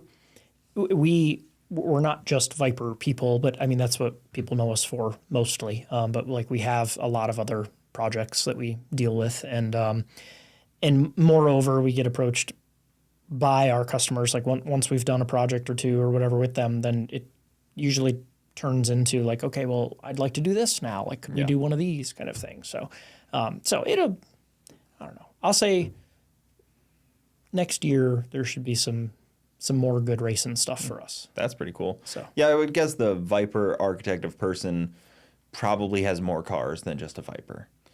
most of our customers do. Yeah, that seems like the stereotype of that person. Not a bad one. Yeah. Is you probably have quite a few other vehicles that are fun. Yep. Even Juggernaut. I'm trying to. Yeah, Will Degas and Rachel. Will's had plenty of fast cars and Yep. has plenty of fast cars. Mm-hmm. The Yep. Viper is just kind of one of the many. Yeah, they're up to, oh gosh. I don't think it's non-public. Let's see. The silver ACR, Juggernaut, the blue 06 that Rachel drives, his wife, and then they have a white TA Gen 5 Turbocar that is a runaround car. Because even the Booger, the Supra that Victor raced for a long time, that was one of his old cars. Yeah. And it's kind of just the progression of going fast. And how fast has Juggernaut been now? 668 at 220. Still IRS. That car's pretty impressive as well. Yeah, IRS, 39. That car was like 3930 or 3960, I think we weighed it that day after that pass. The other worrying, too, is like weight adds a level of danger to drag racing. Absolutely, yeah. And I think people might not realize that as well. Like, the same amount of cage in two cars when one's heavier is a more dangerous thing. You have now a heavier wrecking ball Yep. in case of issue. Yep. like a light car, you see it hit, and it kind of just like ding, ding, ding, ding, bounces around a little bit. Right. Like a heavy car does things with force. Yeah, I mean, I think there's probably a happy medium on some of that stuff because, you see the really flyweight stuff and, like, it flies, hits the wall. Yeah, it's up on, like, one wheel at one point. Yeah, stuff. I don't think your car will probably be up on... It's harder to do, right? Hopefully we don't ever find that point. Well, it's like the back wheel. Like, it kind of does so much of a wheelie that ends up kind of bunny hopping. Yeah. But that's definitely kind of part of it. And that's what that's what this whole, like, fast street car market thing is kind of running into or going to have to come to grips with pretty soon. Like 200 mile per hour, quarter mile cars weren't very common 10 years ago. I don't know. Is that fair to say? I would say it's not very common 10 years ago. Probably not as many. That would have made 2014. So, probably not quite as many. Yeah. And now it's, more common. I mean, definitely more common. Well, now we talk about cast blocks made at 3,000 horsepower, right? Stock from a factory somewhere, making 3,000 horsepower. Yeah, and we talk about that casually. Yeah, like right. Oh, that one makes 1,800. Yeah, correct. Yeah, it's not unheard of. Like only makes 2,000. Right. Only. Right. Yeah. I mean, there's a good example again with 2K as to give context for that. So one of the 4 cars that we brought with us was a brand new build. The guy took delivery of it there. Very, very nicely done car. It was one of the blue with white stripe cars. One of the 2. Yeah. It a 6-speed manual car. And it made just under 2,000 wheels. It was still like a 60/60 in that thing? Yeah, it's a 60/60. Oh wow. Tail shaft housing and shifter rail assembly and whatnot, but some center stuff there. Yeah, that one has our gear set in it, and then actually that was the first car we've got a full billet case for the 60/60 main case now. Oh, that's cool. So that has been a nice improvement. So that car is a pretty strong car, meaning he drag raced it. Also, did not have success launching. The car is literally his first drive in the car was from our trailer into the lanes for staging. That was hey, let me check out this new car, But that clutch probably isn't happy launching. It's certainly more difficult because it can have so much torque hold capacity in it. And then there's a couple aspects that make that tricky there, and there's no assistance in that system, no hydraulic trickery, no electronic trickery, none of that. It's just a diaphragm clutch and, nice to drive. For anybody that knows stick shift cars, don't use clutches like that. Yeah, not the fast stuff now, no. All centrifugally weighted, badass billet, everything. Right, not a street clutch. Yeah. So that car was not intended to be a race car. It's just kind of worked out that he took delivery of it there. But it did trap 184 in the quarter. Oh crap! Yeah, so it's not slow, right? No. And it went in the roll race. It went 194. Ultimately, he qualified at 188.9. Okay, I think he was 4th off the bottom of the slowest class there, and that is out of it's the Elite 8 and then 3 classes of. For roll racing. Yeah, I can't remember if it was 32 or 16 car fields. Yeah. There's a lot of cars. And for people that don't know, that trap speed is 2,000 horsepower. Yeah, it's 2,000 wheel. 2,000 at the wheel to trap that. Because trap speed doesn't lie. If you want to know how much power a car makes, trap speed is the most accurate way to do it. Yeah. Dynos lie, trap speed does not. Right. You're very aware of what a 180 mile an hour quarter mile car is like, right? That's not slow. And that was about the slowest car that got into the roll race at 2K. So it just kind of gives a little bit of context to the seriousness of the hardware that's there for that race. Yeah. It is definitely the Super Bowl of roll racing for sure. There's nothing else that will compare to that. And it's cool that you guys and Calvo can add diversity to that group. Yeah. Because if you didn't show up, it'd be a whole freaking field of just V10 platforms. There was one Supra there that I was kind of very cool, very impressed by. Yeah, very impressive car. Yeah, that was really neat. There was a Mustang. There was a silver. He went 218 or something, that Supra, or something impressive. over 200. I would say 218 would have put him. Maybe 214, something around there. It was very impressive. I was like, that's a lot of power. Yeah, definitely. And there was a silver Mustang that I think I saw that seemed pretty fast. Yep. I don't remember, unfortunately. I mean, he dodged an R8. Oh, was that car? I think it was. Okay, got it. Yeah, I don't know how much R8 that was, but he dodged it. So there were a handful of different cars, I guess you could say, that kind of showed out, which was really cool. But yeah, as far as the two-wheel drive stuff, it gets pretty thin pickings up there. I mean, this is the second year in a row we've been the only two-wheel drive car to get into the Elite Eight.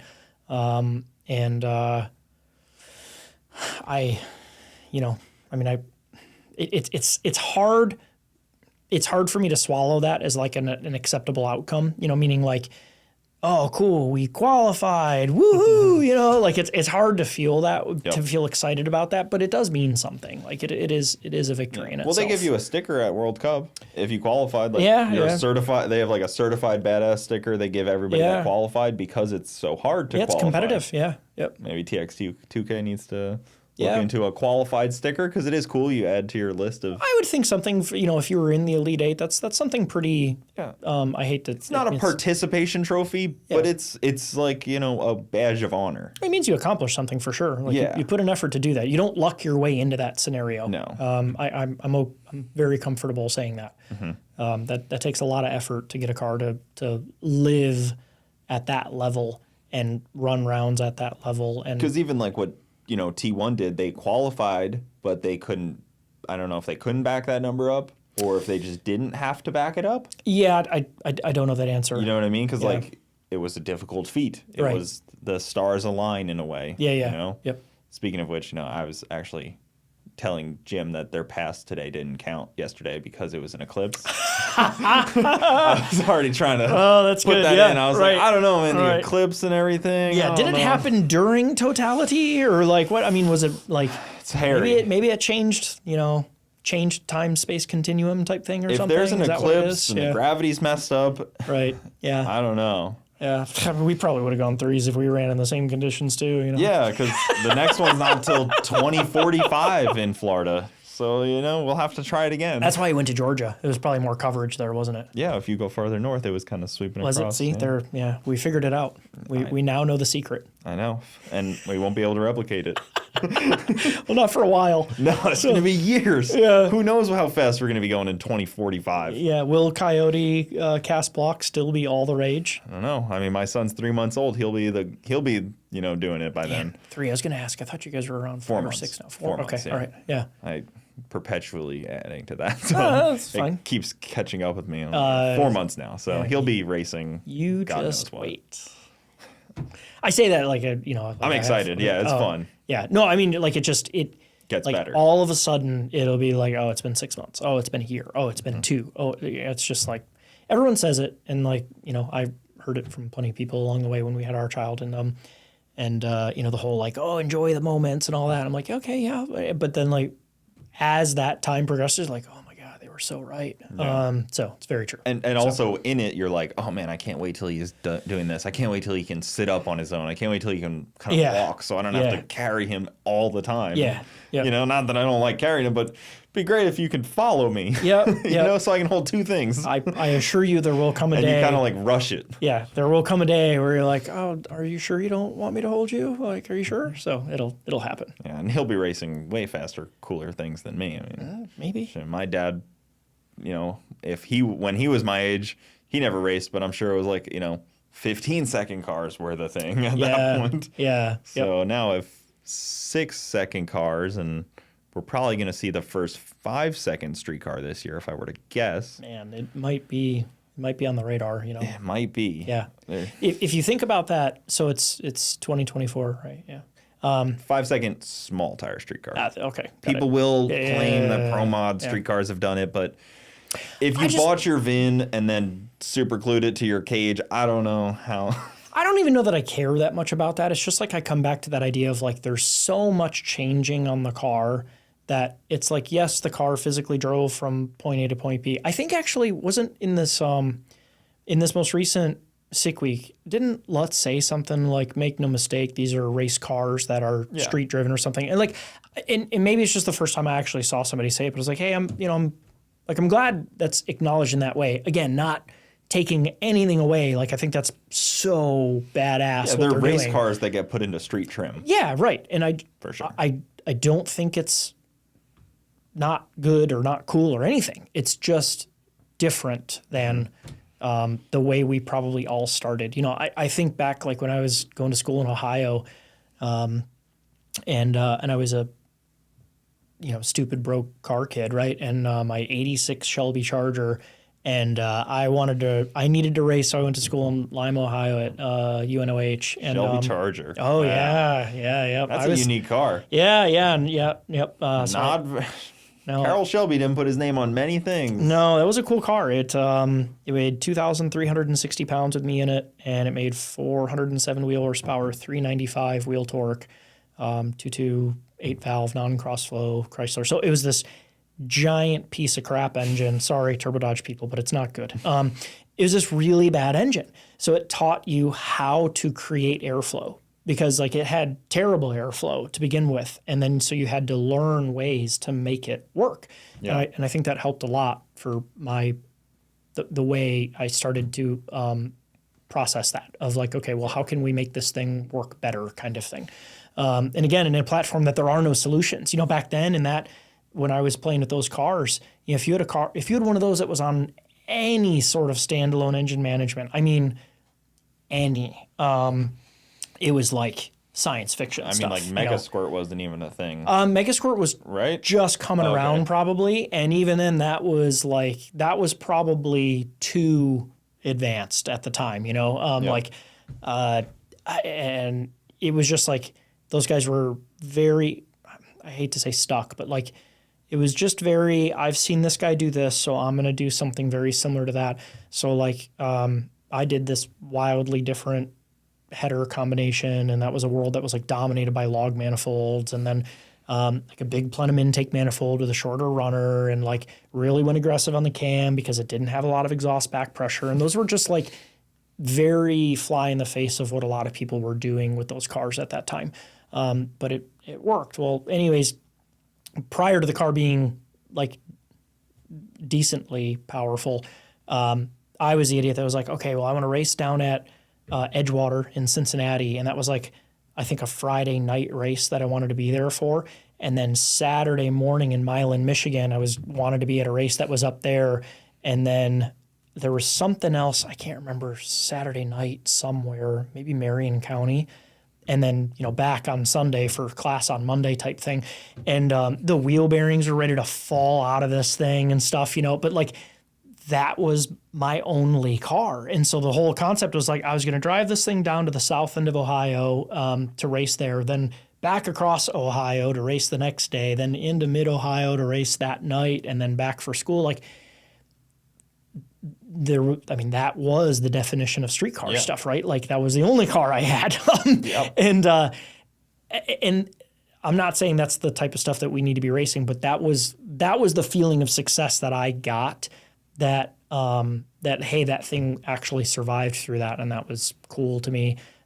It's different if the car, to me, it starts to become different when it's like, all right, I change out the wheels, the tires, the suspension, the valve springs, the fuel pump, change this, do that. You know, if you like half rebuild the car to change it so it can survive the drive to the next place, okay, cool. Not the same thing as what we kind of grew up doing, kind of thing. Yeah. So. Like, I mean, even at what event is it? Drag Week, they do a thing where they put tape on your hood and it's signed. Oh, okay, like sealed deal? Sealed hood. Yeah. Because that kind of does add, like, a sealed hood and completing. Didn't they do that with Geo's car? Didn't Geo's car do that with the white car the first time? Yeah. I don't know, first time, but... I haven't thought about the drag and drive in so long. I mean, they're so long ago that they were doing that stuff with a 2J. And yeah, I just saw Jay the other day, actually. So I think that's kind of like...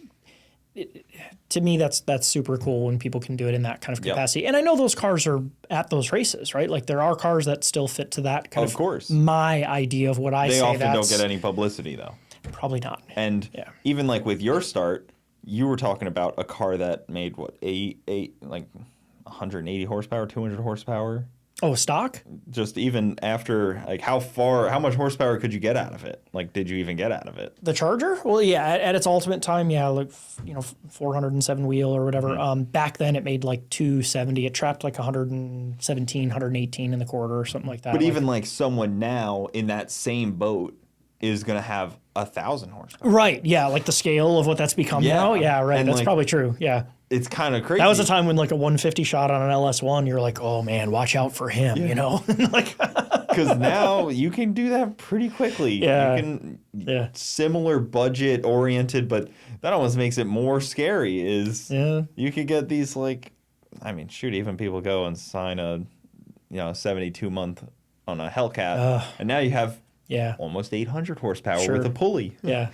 So the horsepower numbers have changed so dramatically. And that's kind of where I was starting going down. I was thinking when I was saying 2024, like I've got a great car buddy of mine back from the Metro Detroit area that I met a long time ago, ironically when I was out in my Charger. I had kept him updated like, hey, look, we went 670s with Kratos, cool. And like his mind is fascinated with the idea of like in really the accelerated growth era of pro stock where it was really transitioning from like real cars to kind of like the tube chassis stuff, like the late 60s, early 70s. With a different engine. Yeah, like in that 60s and 70s era, they were, kind of still production-based cars that they were figuring out how to get them faster. And they were like, sixes were unheard of. It's just like the way that cars have evolved is so impressive and I get it, technology obviously has changed a whole lot, but it's just really cool to kind of step back and look at that because nowadays almost you kind of see that the draggy group, if you're ever seeing there, I haven't ventured into it, but I know of it. It's interesting sometimes because I see a lot of people get down on themselves in there for no good reason, like we went in there and posted like, we went like a 178, 6130 or something. We went 165 at the event and I didn't go say anything about it or whatever, but like it. And then people are like, oh, but it was on prep. Well, sure. It wasn't on a dirty highway. Yeah, right. Yeah. But it's like, if you have a car that goes 4s, 60 to 130, that's fast. Like it real world fast. Like it's a fast car. Yeah. Not everybody has this stuff that goes 2s or 1s or whatever. Like, sure, it's out there, but I don't know. I think people kind of maybe almost are a little too hard on themselves in there about like what their expectations are from their platform versus what they're putting into it. I do like watching the shops beef about it a little bit and go back and forth with numbers. Not like beef, but like, try to one-up each other every now and then. Like with an impressive draggy. We have a pretty good local road. Yep. That, precisely, not local, but in Tampa, where it has very good traction on a bridge. Yep. And a lot of very fast draggy numbers have gotten set on there. Allegedly. I mean, I used to live 5 miles from that track. From that track. That track, right. From that track. It was a great full concrete. Yeah, absolutely. Maybe 3 miles, is give or take. A great track. Right, yep. Yeah. But beautiful. It's a good spot for that, and it's funny that I know of a lot of shops that use that location for some draggy stuff. Yeah. You can do it on Bradenton too, but then on prep, you have different kind of qualifiers. Yeah. There's always qualifiers added to these things. Yeah. What fuel, what prep. There's always going to be a qualifier. Well, we're all racers and everybody's competitive and they all want kind of like it to suit them just the right way, right? Like, I don't know. I like micro records. Yeah. I'm not opposed to micro records. I have the fastest 6-cylinder Camaro. I think that's probably indisputable. Yeah. There's one pro mod that people post about, and it's in like Sweden or something, but he doesn't count. Okay. I feel like the micro record things has calmed down a little bit recently, or am I just buried under a rock? No, I think it's calmed down a lot. Oh, really? Okay. Yeah, I think people have kind of given up on it a little bit, which is weird. You know, people are usually going for something. Right. Every time a new car comes out, the micro records start to flood. Oh, I see. You know what I mean? Okay. Like when the new like the Mustang G80 comes out. BMW stuff. Yeah. Yeah. I think they got kind of really into And that. that didn't platform's really impressive. It is, to yeah. begin with, but they Yeah. make themselves look kind of foolish when they have a record for everything. they? Yeah. Yeah. Like stock Michelin tires. And yeah. even that one at TX2K, I saw no interior.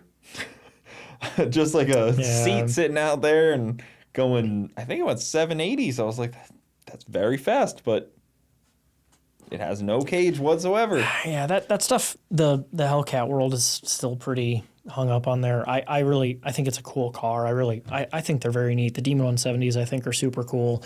I know you had Kevin on here. I was listening to kind of some of his stuff and whatnot. That there's those guys got. I mean, I get it.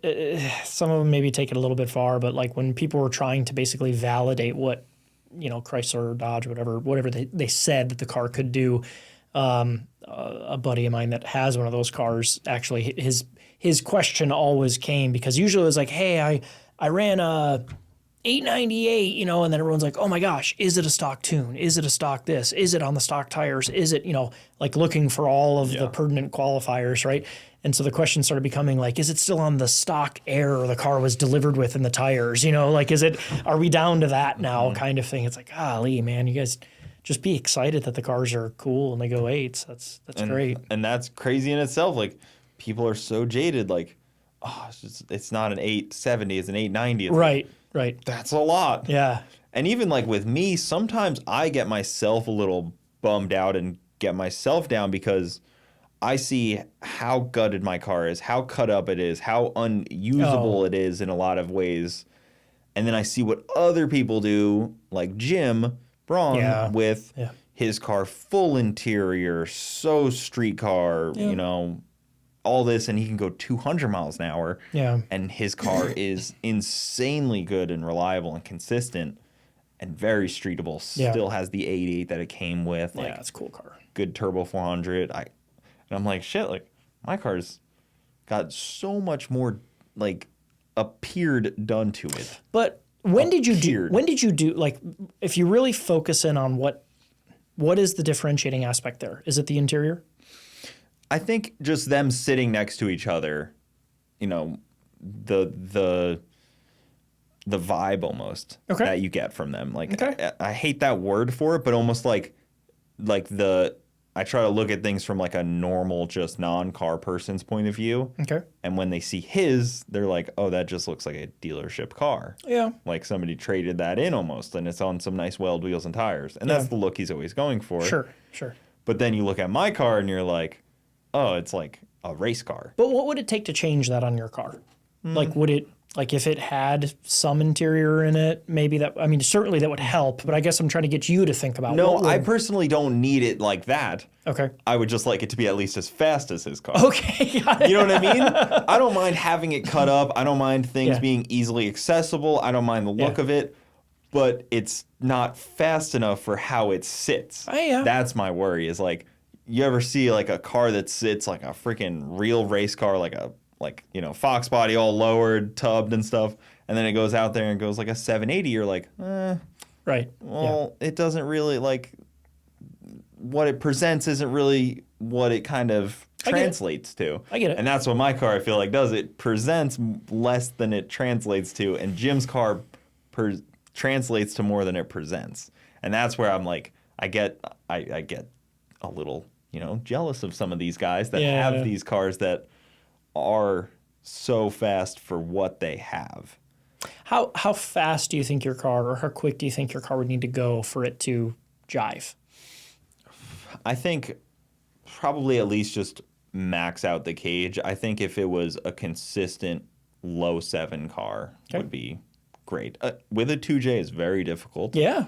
Not to, bitch about my own choices. I make fun of truck people for this. I'm like, because they're like, but it's a truck. I'm like, but what does that mean to me? Yeah, you did that. You're just the guy in the other lane. Yeah, right. Yeah, right. So I don't like to like bitch about my own choices too much, but it is impressive when you see these other cars, even like Kratos. Like, my car sitting next to Kratos, you'd be like, that car should be faster.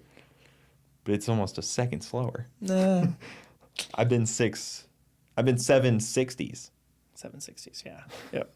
And we're at a 677. Exactly. So it's like, yeah, the ticket it's printing isn't what it looks like. And that's happening more and more now as these factory appearing cars go faster and faster. Well, I like that. I mean, I think that's cool. Like I love a car like Jim's car. You know, like I Brett's old car, for example. Yeah, I enjoy that stuff. Obviously, I think faster is certainly cool. But sometimes that probably is like not necessarily having the end vision decided upon before you like really got there with the car, right? Yeah. Like I can go back to think about my, you know, Shelby Dodge stuff and like, well, it was free for me to like completely gut the interior out of it. And like the door panel in a 1986 Dodge Shelby Charger is like, maybe it's 2 pounds. I don't know. You know, it's like it's like pegboard with some cloth over top of it or something, you know, but I could do it tonight, you know, like I could cut the exhaust off of it tonight, or I could take a week to make an exhaust. Like, well, I'll cut it tonight, you know, like they're just decisions that were made in the moment of like, well, I could do this now and it would get me some type of gain, but maybe it wouldn't be what I want in the end. I wonder if that's how some people find themselves there. Likely. And, you know, I've often said I don't need the cleanest street car. I don't really care about that. I don't need like a beautiful car. It's just a tool for me to enjoy and be able to race. I'd rather race another event this year than spend a bunch of money on some cosmetic or some part like that. So I know where I'm at. I just needs to be faster, which is the tough part when you're running a 3-liter engine. It's hard on things. Well, the engine's out now. You can just change it. Yeah, right? Exactly. I'll just put a Coyote in it or something. Oh yeah. Oh man, could you imagine what would happen then? The problem is some guy recently started running one, and now they're so expensive. Oh, you know, some guy showed what they can do. Oh, man, some jerk. He sounds like kind of a jerk. Yeah, and Jim too, because Jim's car going 200 miles an hour, the way that it's sat. Yeah.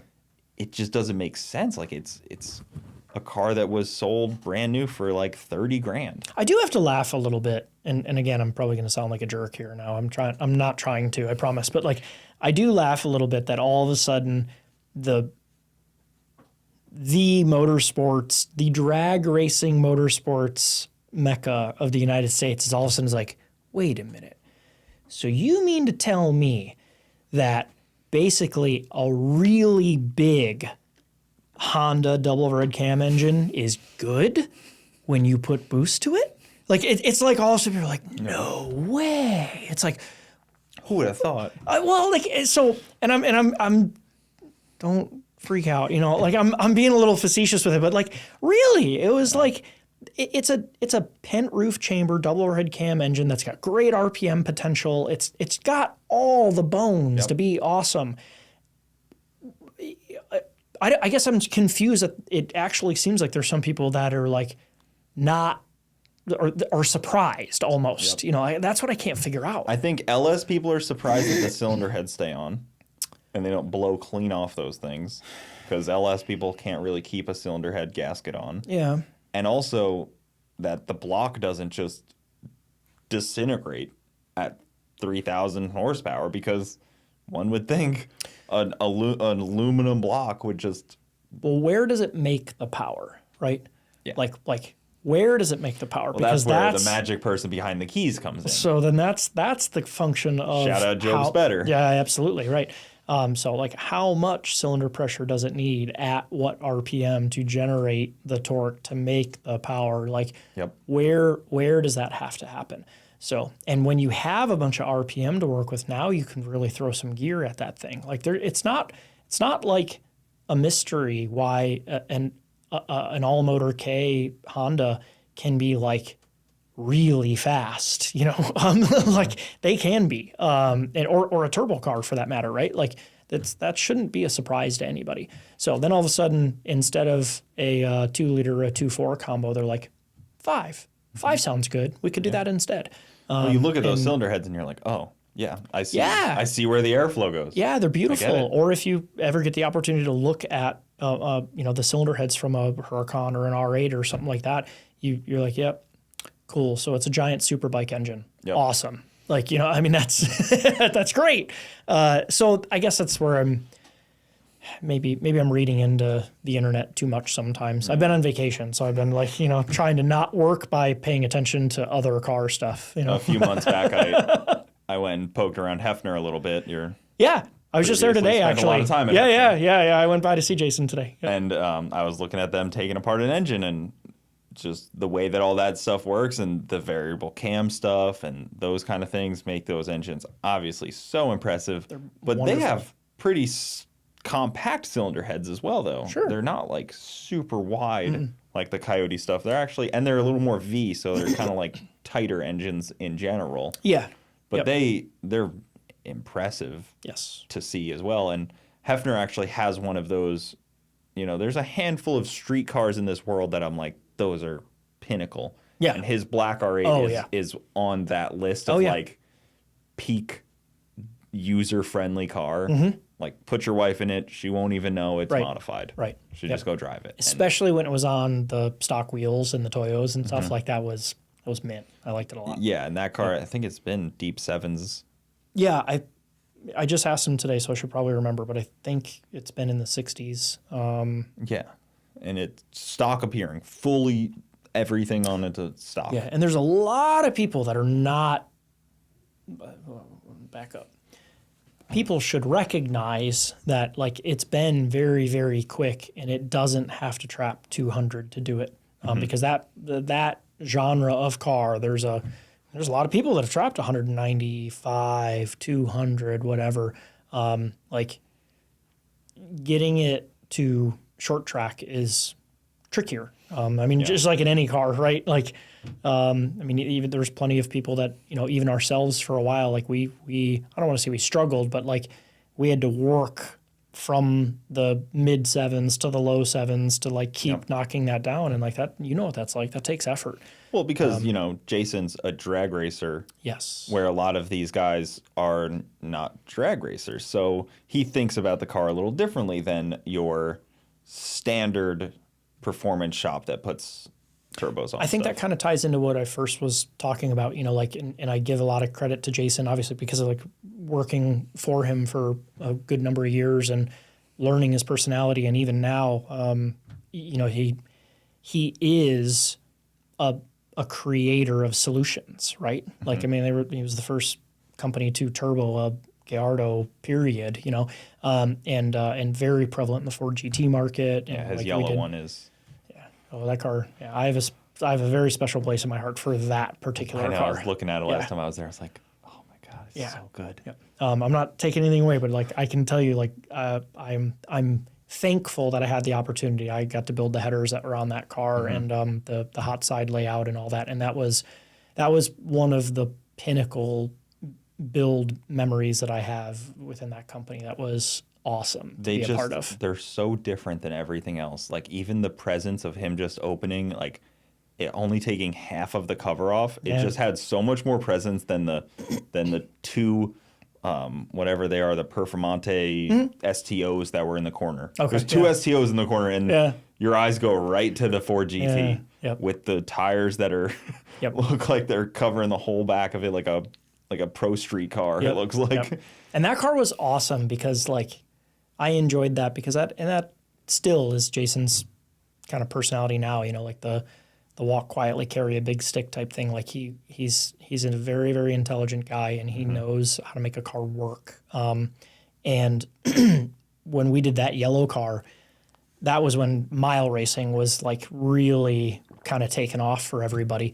And at that time, I think the fastest anybody had done mile wise was like in the 240s, and Underground was playing with the Gallardos out there, and then there was that Johnny Bomer guy with FGT or whatever. He's still out there doing it. Yeah. And so there's anyways, that was all happening, and then all of a sudden, like we just like quietly did that car, And then the first time we ran it down in the Everglades. There's some really long track that in the or old airfield in the Everglades that we went, and everybody showed up there to run at. I can't remember the name of it now.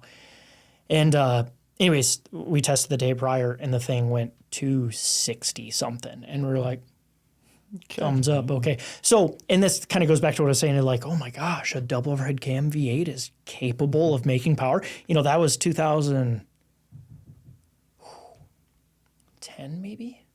Oh, wow. Was that 10? 8, 10, 11? Yeah, I don't even know what the horsepower needed to do that is. Well, so back then, so that was a Mahovitz motor, John Mahovitz AccuFab, and it was a dry deck deal, big RPM, wild cam, some decent static compression in it. It was on, at that time, GT4202Rs. The cylinder heads? Sorry, turbochargers. Garrett GT4202Rs. Because I was thinking of like the cylinder heads that say GT on them. Yep, no, yeah. So 74 millimeter inducer, 102 exducer compressors. I mean, that was like fancy stuff then, you know. And anyways, I'm pretty sure we made 1900 wheel at like around 40 pounds or something on it, which like at the time we probably weren't like aggressively leaning into it, but that was so much more power than anything that we had been, like anybody had been talking about that they were trying to run with. So we were like, cool, we'll go to the track now and really try to lean into it here. Do you dyno that thing in fourth gear? Or what's even like, because they're so long, all that gearing in that thing, I don't even know how. Yeah, well, and the big thing with them is that they have a really tall tire stock. Okay. So it's like a 29.5-inch tall tire stock or something like that. It's just absurd. And then that one revved a lot. I think that car, I think we went upper 8,000 with that engine on the Mahovitz combo in that thing. So it had killer power curve up top. Like anyway, it was a monster. It went at 260 something in fifth. Like it still, you know, had sixth gear. But stock gearbox crazy in the car. Yeah, that was awesome. It's weird that those cars were just like, yeah, you could just go as fast as you want. Yeah. Like, I mean, Ford did an amazing job on those cars. They have so much presence to them. Yeah, we just recently did one as a kind of a reincarnation or like a new version of what would have been kind of a classical build on those cars in years back. And so we did a... I think I remember seeing a video of that one. Was it black? Yeah, solid black car, which is cool. They were rare. And then we did our own long tube header and exhaust system and all this fun stuff with that. But put it on a Motec, put it on a 4.5 liter Whipple, cool. And flex fuel deal, blah, blah, blah. It was... I mean, it is a really cool combo. Probably a lot easier to package everything on that car than a Viper. It is, yeah. So, yeah, it was kind of like memory lane type stuff. Like right here. We were like, yeah, I remember these. These are great, you know. There's a big clamshell that you take off. Yeah, it was really fun. And subsequently, we got a good number of guys that were re-excited about GT stuff. So we'll be doing a handful more of those. Oh, that's cool. So that's... You can't not be excited about GTs. They sound so beautiful. I don't care, like... You could be the most not Ford guy in the world. You got to be pretty obnoxiously brand loyal to not appreciate that car, I think. It's even like, you know, me. Like, I am the least Dodge person ever. Yeah. But a 5th gen Viper. You're like, okay. Like, you got me. I'm in.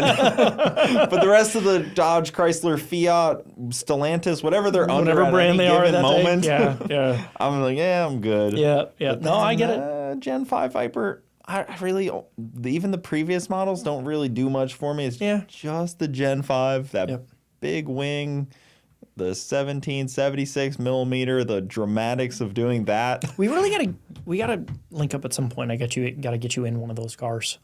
It's a really, really, really cool experience. I mean, I'm biased saying it, right? But like they're really neat. And to date, there's never been somebody who's been in one that was like, that's okay. Like it's pretty, you have to find an astronaut or something. Yeah, no, and it's not even just based off speed, right? Like I remember I got to take Carrie Bales for a ride in the car, and we went to a racetrack. And Carrie, had the last Don Ness Pro Stock car that then was a Honda S2000 powered, and then that went. I don't remember what he ended up going 6 something.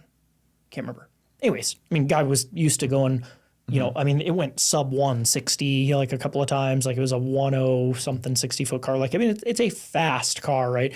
I took him for a ride in one that made like 1700 wheel or something like that.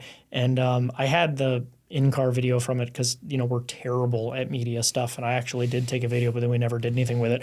And as the gears came along, like as it went second and then third and then fourth, like this little grin kept getting bigger and bigger on his face as it came along.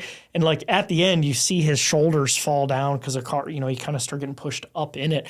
And I remember he looked over, he's like, it does pretty well, you know? And so like that felt like a pretty big victory at that point for somebody who, you know, has to go over 2 Gs on the hit to really like feel like it was a worthwhile adventure kind of thing to ride in something like that and get appreciation out of it. For sure. And you know, you can give somebody any motor, but it's all about power delivery. Yeah. It's all about how that's fed in and how smoothly, but also how much traction. And I know you guys have super advanced traction controls. I don't know if you're legally allowed to call them traction control. I think people have that trademark or something stupid. But I don't know. Or whatever that is, but I know. I like to just call it power management. I don't know, because that's really so much of it, right? Like you're trying to manage the power on the car so it doesn't have to get into any traction torque reductions. Yeah. You know, you don't want it to do that if you can help avoid that. And you talk about it all in torque-based numbers, which is a very interesting. Yeah. You can always tell how much somebody really does and gets it when they start talking about it in torque. I feel like. Okay. Even with maybe. like Chevy stuff, when you start talking, like all the new Chevy stuff is torque-based systems. Yeah, and the modeling of it and all of that. Yep. Yeah. I mean, that's definitely where modernized controls have all gone towards. It's like when you talk to a tuner and they start talking about fuel flow. Yeah. Or power numbers. Sure. Like, oh, you have Sure. that level of understanding. Yeah. No, I mean, it's a easier way, I think, once you've like kind of come to grips with it of why you would, you know, use that kind of terminology. And yeah, calling it power management and referencing in torque. I mean, it is torque applied at the axle is what you're really trying to control the whole time. Yeah, because you're not like, there's no need to really think about like, oh, boost by gear, you know, timing by gear or something like that. Whatever. It's just at the rear. Yeah, at the end of the day, what's at the axle is what is playing. Mm-hmm. Like, so that's what you kind of have to think about the whole time. But yeah, your goal is to obviously apply as much as you can before it has to start taking it away. And then you have to start thinking about that. In addition, it's not just electrical or you know, electronics-based control then, right? Like I think people almost get they forget about that. Like it's still a car. Like there's still shocks and springs and weight distribution and balance and all of these things that like are, you know, tuning tools on the car. And having an understanding of how all of that plays together is pretty critical. There's delays when you start thinking about really fast stuff. There's, you know, with like a traction management stuff, like that's a quick acting thing. That's not you can't be slow moving on that stuff. Well, it has to be instant. And you can do different styles of it too. Like, I mean, you could absolutely you could do fast corrections or you could do different approaches, which are slower corrections, and you may want them in different scenarios. So without like spelling it out for everybody entirely, I mean, there's like, there are different methods for different sets of circumstances at that point. And you don't need your competitors knowing how you do yours. Yeah, I mean, Exactly. I mean, you know, everybody's probably got their own, you know, sauce kind of thing. Like they all make it work their own way. There's got to be a best. There may be 10 ways to skin a cat, but there is probably one that's superior or two that I guess, how do you know that you've found it? You never would. And I would hope that, you know, you would never be like, this is the best way. And I think that's, you know what I mean? That's really key in what you're saying there. And I think especially for people that are on the DIY side of it, they need to be aware of that. You know, a really interesting thing that I saw today that kind of ties into that is John Bewley, if you know him online. So he made a post about, hi John, if you're listening.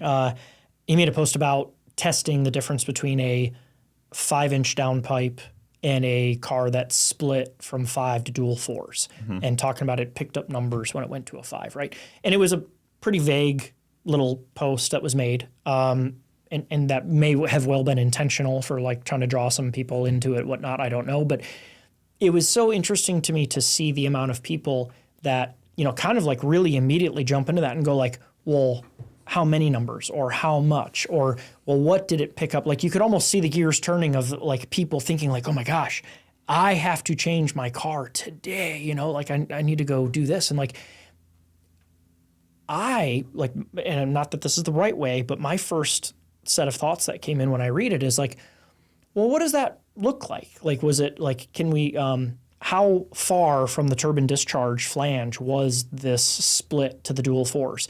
And at what angle did they diverge? And like, how much effort went into that transition in that area? Like, there's other questions and other information that would be really important to pay attention to. How did it affect back pressure? Yeah, there are things that you could either visually look at and or like, look to understand that would be really critical as far as making a decision based on which of those methods would be better for you. And I think it would do a lot of people some good to maybe slow down a little bit sometimes when obviously like everyone's always looking for the next thing to get a gain out of their car, right? So like I just the same, if I read something that happens to trip a light bulb, I'm like, well, that's interesting. I wonder what we could look at in our stuff for that. Like that certainly happens all the time. Kind of what I was, when you're saying like, you never want to just brush your hands and think that's the best it could ever be. Like, no, like absolutely not. But I think it would really help a lot of people to slow down a little bit sometimes and maybe not jump to that next conclusion right away until kind of understanding more of the whys before you get to the end product there. Because you could really do that wrong. Like if you were heading down this path of like, oh man, if I switched my car to a single 5-inch, it'll absolutely, without a shadow of a doubt, it will make more power. A lot of people tend to speak in very definable tones. And sometimes that's not really the best way to like learn on something. Because there's just a lot of aspects that could play in there on just something as simple as the exhaust discharge on the car. There's a lot of things that could play in that would make those results different from, if there were 3 cars that all had the same type of layout, be it dual fours, that we're going to switch to a 5, like they could have very different results between them based on what did that dual 4 look like.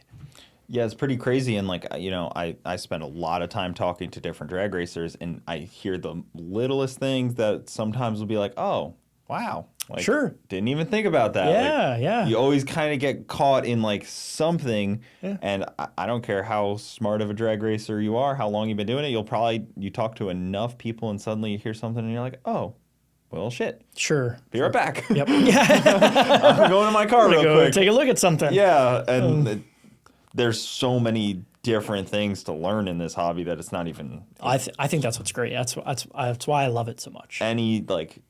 Even with like simple things like fuel delivery and like fluid dynamics and it's endless. Shock technology. I mean, we were just talking about shocks that are ECU controlled with air canisters that the CO2 feeds them. So they extend them going down track and you're like, okay, that's like 10 steps away from me. Yeah.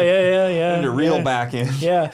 But at that same token, could you look at that and think of the principles that they're trying to target and then look at that and say, okay, is that able to be utilized in my configuration, maybe in a more simplified manner?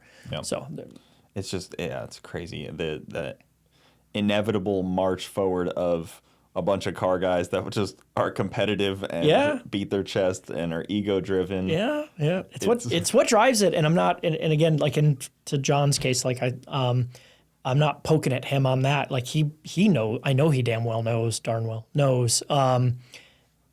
that those things make differences, right? Yeah. But there may be people that aren't thinking of asking those questions or aren't thinking about those different aspects. And like they might already tonight be changing their exhaust system on the car, So, well, even Ned's new Viper. Oh yeah. It has zoomies. Yeah. But 3 of them are the exhaust and one of them on each are the downpipe. And me and Jim were talking about it and he's like, I don't think that's enough volume of air to come out of just 3 zoomies out of Yeah. a turbo, because that's a lot of airflow out of those big ass turbos. Sure. And Yeah. I was like, I have no idea. I can't, no grounds to stand on, but Yeah. I didn't even think about it like that. I was like, to me, it looked cool. And I was like, It does look cool. yeah. Or maybe it has 4 and then 1. 'Cause Yeah. I think they still did a 5. To play into like the V10 of the originality on but the even car. 4 zoomies out of those big turbos from a big block 500 plus cubic inch might not be quite enough. I don't know. Again, And that's where I would like to give credit to the people that are involved on that car, that they're probably smart enough and had done some sort of engine dyno testing or I guess chassis dyno hub stuff at that point maybe. But one way or another, I'm assuming and hopeful that nobody just did it and like crossed their fingers on something like that. oh, it looks cool. We're done. let's roll with And it. I like Yeah. Ned a lot. Me and him Yeah. have had great conversations. He's so nice. He's pushing forward in drag racing Yeah. from a guy that just like wants to do it. Yeah, you want to talk about somebody who has like drive and commitment. I mean, he is. Yeah. And he has no financial benefit to drag racing at all. No. A lot of people have financial benefit to drag race. He Yeah. just does it to do it. Yeah, no, So that's what's cool too. He's awesome. He's awesome. Yep. So I enjoyed that a whole lot. That's a fun one. Yep. Man, there's been a lot about this man Sheepy Race. Have you Oh. kept up on Mr. Alex at all? I have not. I've certainly been Have people called you to fix a car that left Sheepy Race at all? no comment. Yeah. I'm sure every V10 shop in the country is getting calls about cars that have Sheepy stuff. Like, hey, can you just double check all this? I would think probably. I don't. Yeah, I'm really actually not very educated on the topic, and part of that is I feel like I do kind of live under a rock a little bit as far as Yeah, you're pretty removed from that drama, I would say. well, we try to be like we've been in it. I mean, in different times, inadvertently, whether we want to be or not, and whatnot. You're kind of in a different lane than like the undergrounds and those guys. Yeah, so it's interesting, right? Like, I mean, I actually I have a lot of pride in the fact like we beat those guys at 2K this year in the roll race. Like that was a big deal to me, and I take that as like that was a victory because those guys are fast. Like they're no slouch, fast right? Forever. And we're also, I at least personally am not part of like the smack talk groups on Facebook or whatever that I know a lot of conversation about those races or platforms kind of take place. I don't want to be in there because I feel like I wouldn't get any work done then. Like I would just be almost too engrossed in it kind of thing. I'm assuming that's where a lot of the GP stuff was going on also. And then I know there was the Instagram stuff with it and whatnot. Yeah, I don't know, man. I know enough people that have either have or had cars through them. Well, because you're protective of the industry in a way, which I like. You're Well, not just. it's not good. Yeah, There's it doesn't nothing- hurt. It doesn't help anyone. No, there's nothing good about it. There's nothing good for people that were the end consumers. There's nothing good for the people that were employees or are, I don't know. There's nothing really good of it for the company in itself, the brand, all of those things. And as the industry, I don't think it helps. It kind of compounds on the Kyle Loftus's post about bad shops like ruining the industry.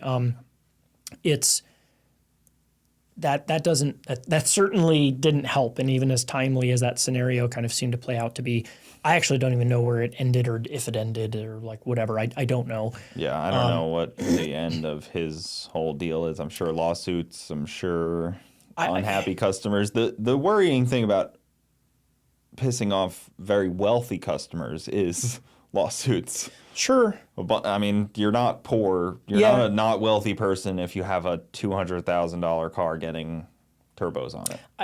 I'd like to think that regardless of the consumer's financial capabilities, that people would feel the same towards anyone, right? Like I'd like to think that. And I think you should, but I think they're more capable of legal action than no doubt. Maybe the guy with a Fox body. Yeah, no doubt. There's truth to that.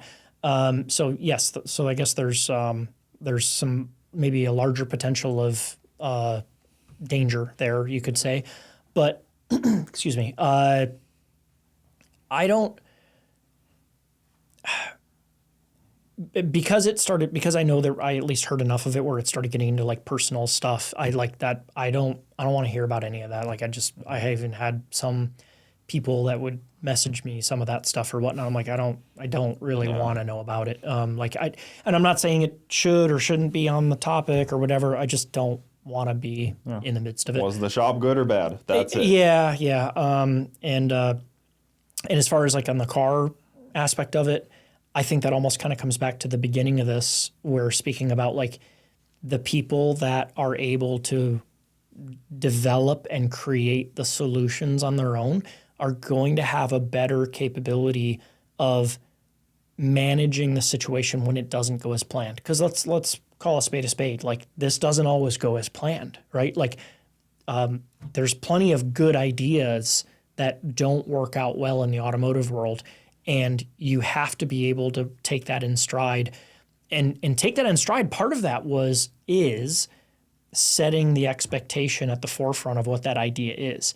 Like if you tell someone, I can deliver you this, and you never get there, like never even close, right? Like it's not like, hey man, I said I'd deliver you a car, I don't know, in the drag race world, let's say like, hey, someone comes to you and says, turnkey, I want a car that runs 6999. And the guy driving it goes a couple of 701s and 708 and whatever. And you're like, well, it's there, just got to make it happen. That's different than guy says, I want a car that goes 6999 and you've got a car that goes 850s or, pick a number, right? Yeah. I guess what I'm trying to... Worlds apart. Yeah, what I'm trying to draw there is the company needs to do a good job of setting the proper expectation and a realistic idea of what this outcome could be. And I'm not painting that picture saying they didn't do that. I don't know, but I can say that I think there's a lot of companies out there that probably think the next step is going to be as easy as the step before it. Yeah. So like think about with your own car, like how quick was it to go from like when it first, became a 2J running car, like how quick did those steps of progression happen towards working its way towards sevens? Like there were big chunks and then those chunks get a lot harder to get after, right? And that's no different in all these other platforms, but the danger of starting with a really, really good engine like those cars have is getting to the 1,600, 1,800, even 2,000 horsepower range, making it make power is not difficult. It's just not. Like, put turbos on it, there's intercoolers, there's fuel. You can buy the solutions from places. Like, making it make the power on the dyno is not the difficult task. Getting it out and making it work, making it survive, making it be a good, happy, combination for the end user, that's where that becomes more challenging. And I promise you, the next step of 200 to 500 is way, way, way, way harder than what it was to go from 1,500 to 2,000. And that should be common sense, right? Like to most car people, that's not a hard concept to grasp onto. That isn't everyone that is in that market, right? So, so if there's people that can tell them whatever they want to hear and say, I can deliver this, that's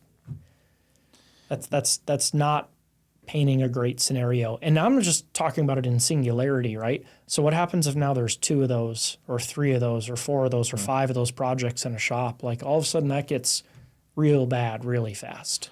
Yeah, and I also think you should have a lot of accountability when you pick your shop. Like the person you pick to work on your car is a very important thing when it's a car like this. Very. Like any car really, right? Yeah. Like not just some fly by night. Like you should really vet the person that's the shop and really have a good concept of what you're getting at the end result. TX2K is a great proving grounds.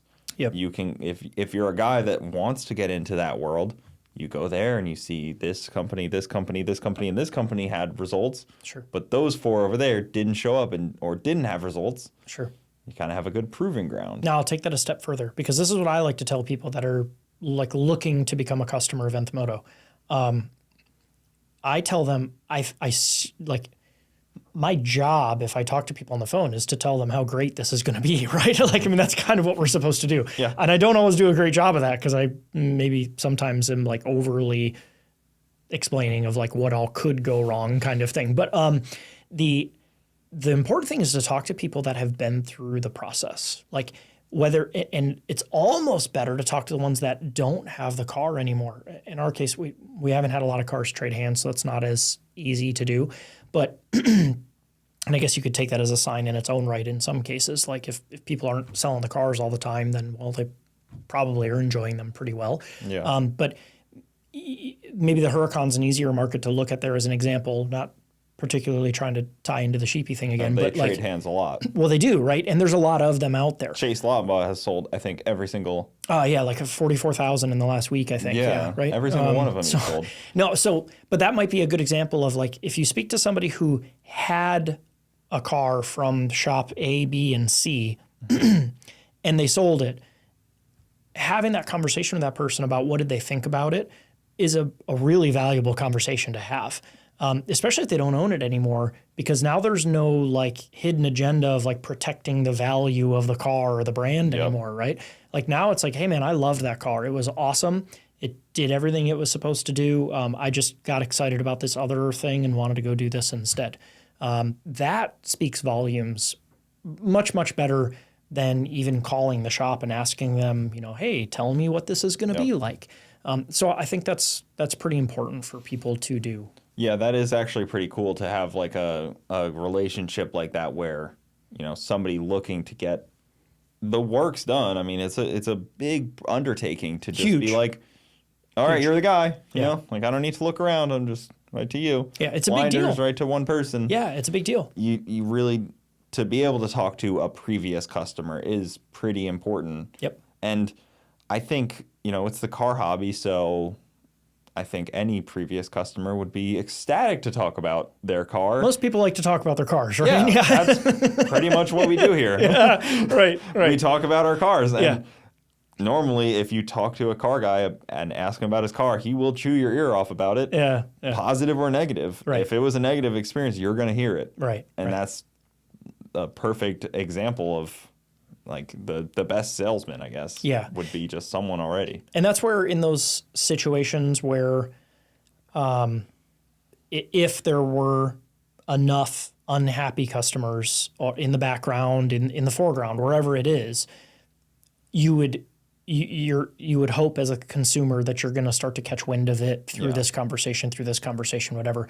And that doesn't mean that you should immediately go, oh man, like I'm not getting involved with them at all, right? Like, I mean, or I guess on the other hand, if you hear of one situation that is not to your liking,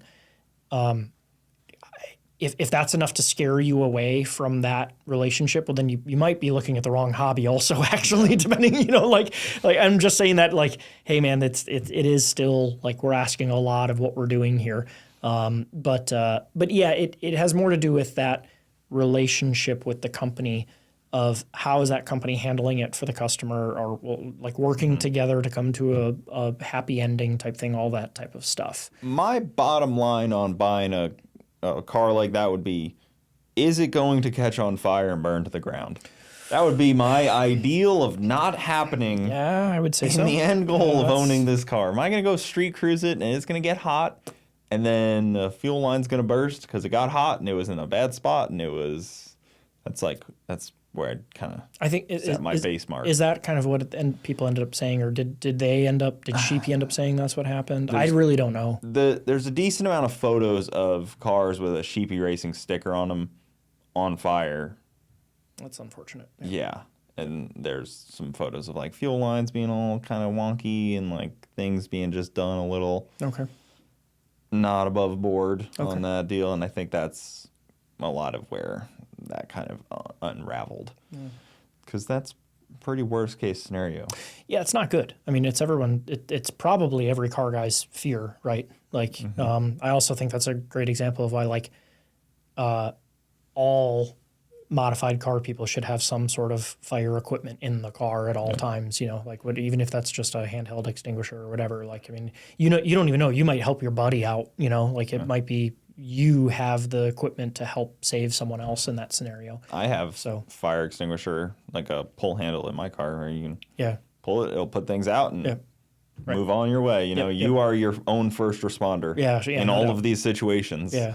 You know, like, or you hope to you're be at a if you're dragster. conscious. Right? Yeah, exactly. So, you may be at a dragster, but you are still the first responder there. Yeah. You are the guy on scene first. So I always try to, you know, tell people that. And that's in any situation in this world. Like, you're your own first, like with your family, with everything. Sure, no doubt. You're your own first responder on this stuff. Well, it's good to have that awareness.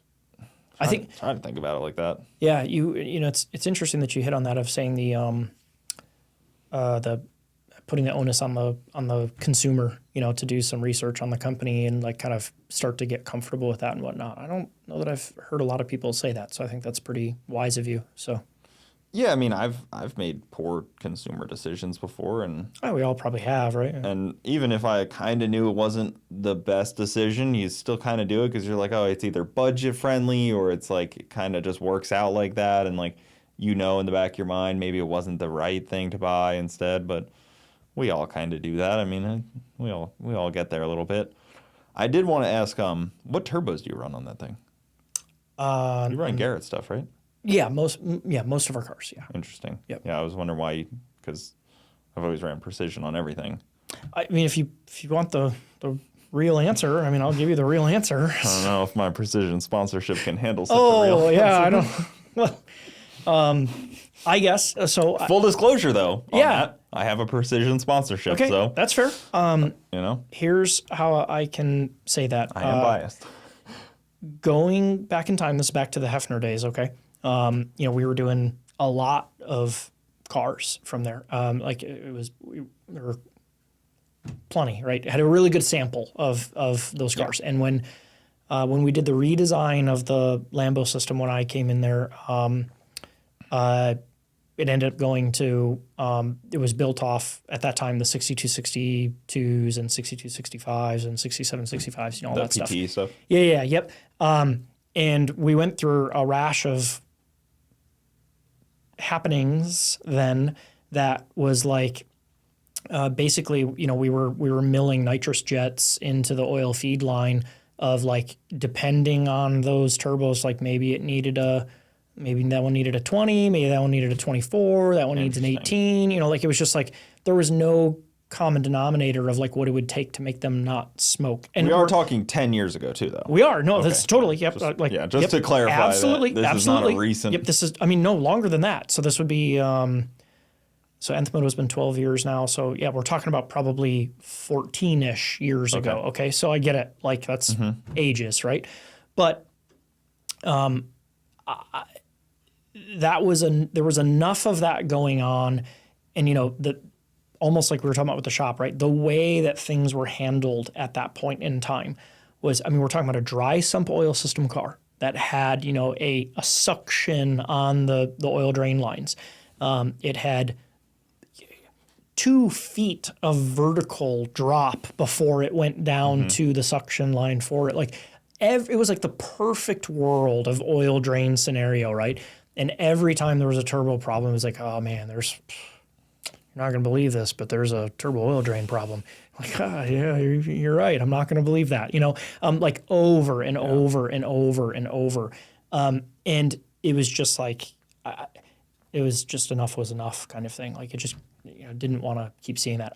In my personal cars had always been a user of Garrett turbochargers at that point. And we were using Garrett's on the 4GTs, and they were on a dry sump car, they were in less than ideal oil drain position or anything, and they never cared a darn thing, like nothing ever, no problems, whatever, blah, blah, as many that we could want to do. So I don't know. I mean, that's a pretty non-technical answer, I guess you could say. Yeah, it's definitely. But it was just like, it was experience. I mean, yeah, the QC was not there. Yeah. Right. And then the handling of it after that was not very comforting. And I just remember hearing that there were Garretts on Kratos, and I was kind of surprised because arguably Precision has the best line of like it's pretty hard to dispute that their current lineup of turbos is pretty freaking good. I think they make great power. Like for power wise, I think they make great power. It's very hard to distinguish. It's very hard to have a better turbo for horsepower. Yeah, I think they make great power. They also sounds like an ad, and I hate. No. I personally just hate sounding like an ad. I get it. I'm not taking it that way. But you also have to look at that and say, okay, I'm not contesting your No, it's like fine. I mean you deal with more cars than I do. Is there a compressor map? Correct. Okay, so and for me, I'm looking at that saying like I know the PR, the pressure ratio that we operate our engines at. I want to know where are we running that compressor at on its efficiency, because that ties into how much intercooler does it need, what does the water system for the intercooler need. Like there's all these things that connect at that point. And if they're what Precision does excellent, saying that right, they make good power, right? A lot of guys that make really good power are not afraid to push that PR, push the boost level up. We design our builds to not have to run a lot of boost compared to a lot of people. A lot of Garrett's compressor aerodynamic tends to work very well with cars that don't need to run really high compressor pressure ratios. A lot of the aftermarket modernized, fancy, super cool, very loud billet compressor, all these different things, like they're awesome. And they are mostly pushed towards the concept of like, well, I ran out of my turbo XYZ at 45 pounds and I've got 60 pounds of dome pressure against it and it's not making any more boost, and like I want it to make more boost. And then they buy this turbo and it has a better compressor flow capability at high pressure ratio. They match a better turbine wheel with it.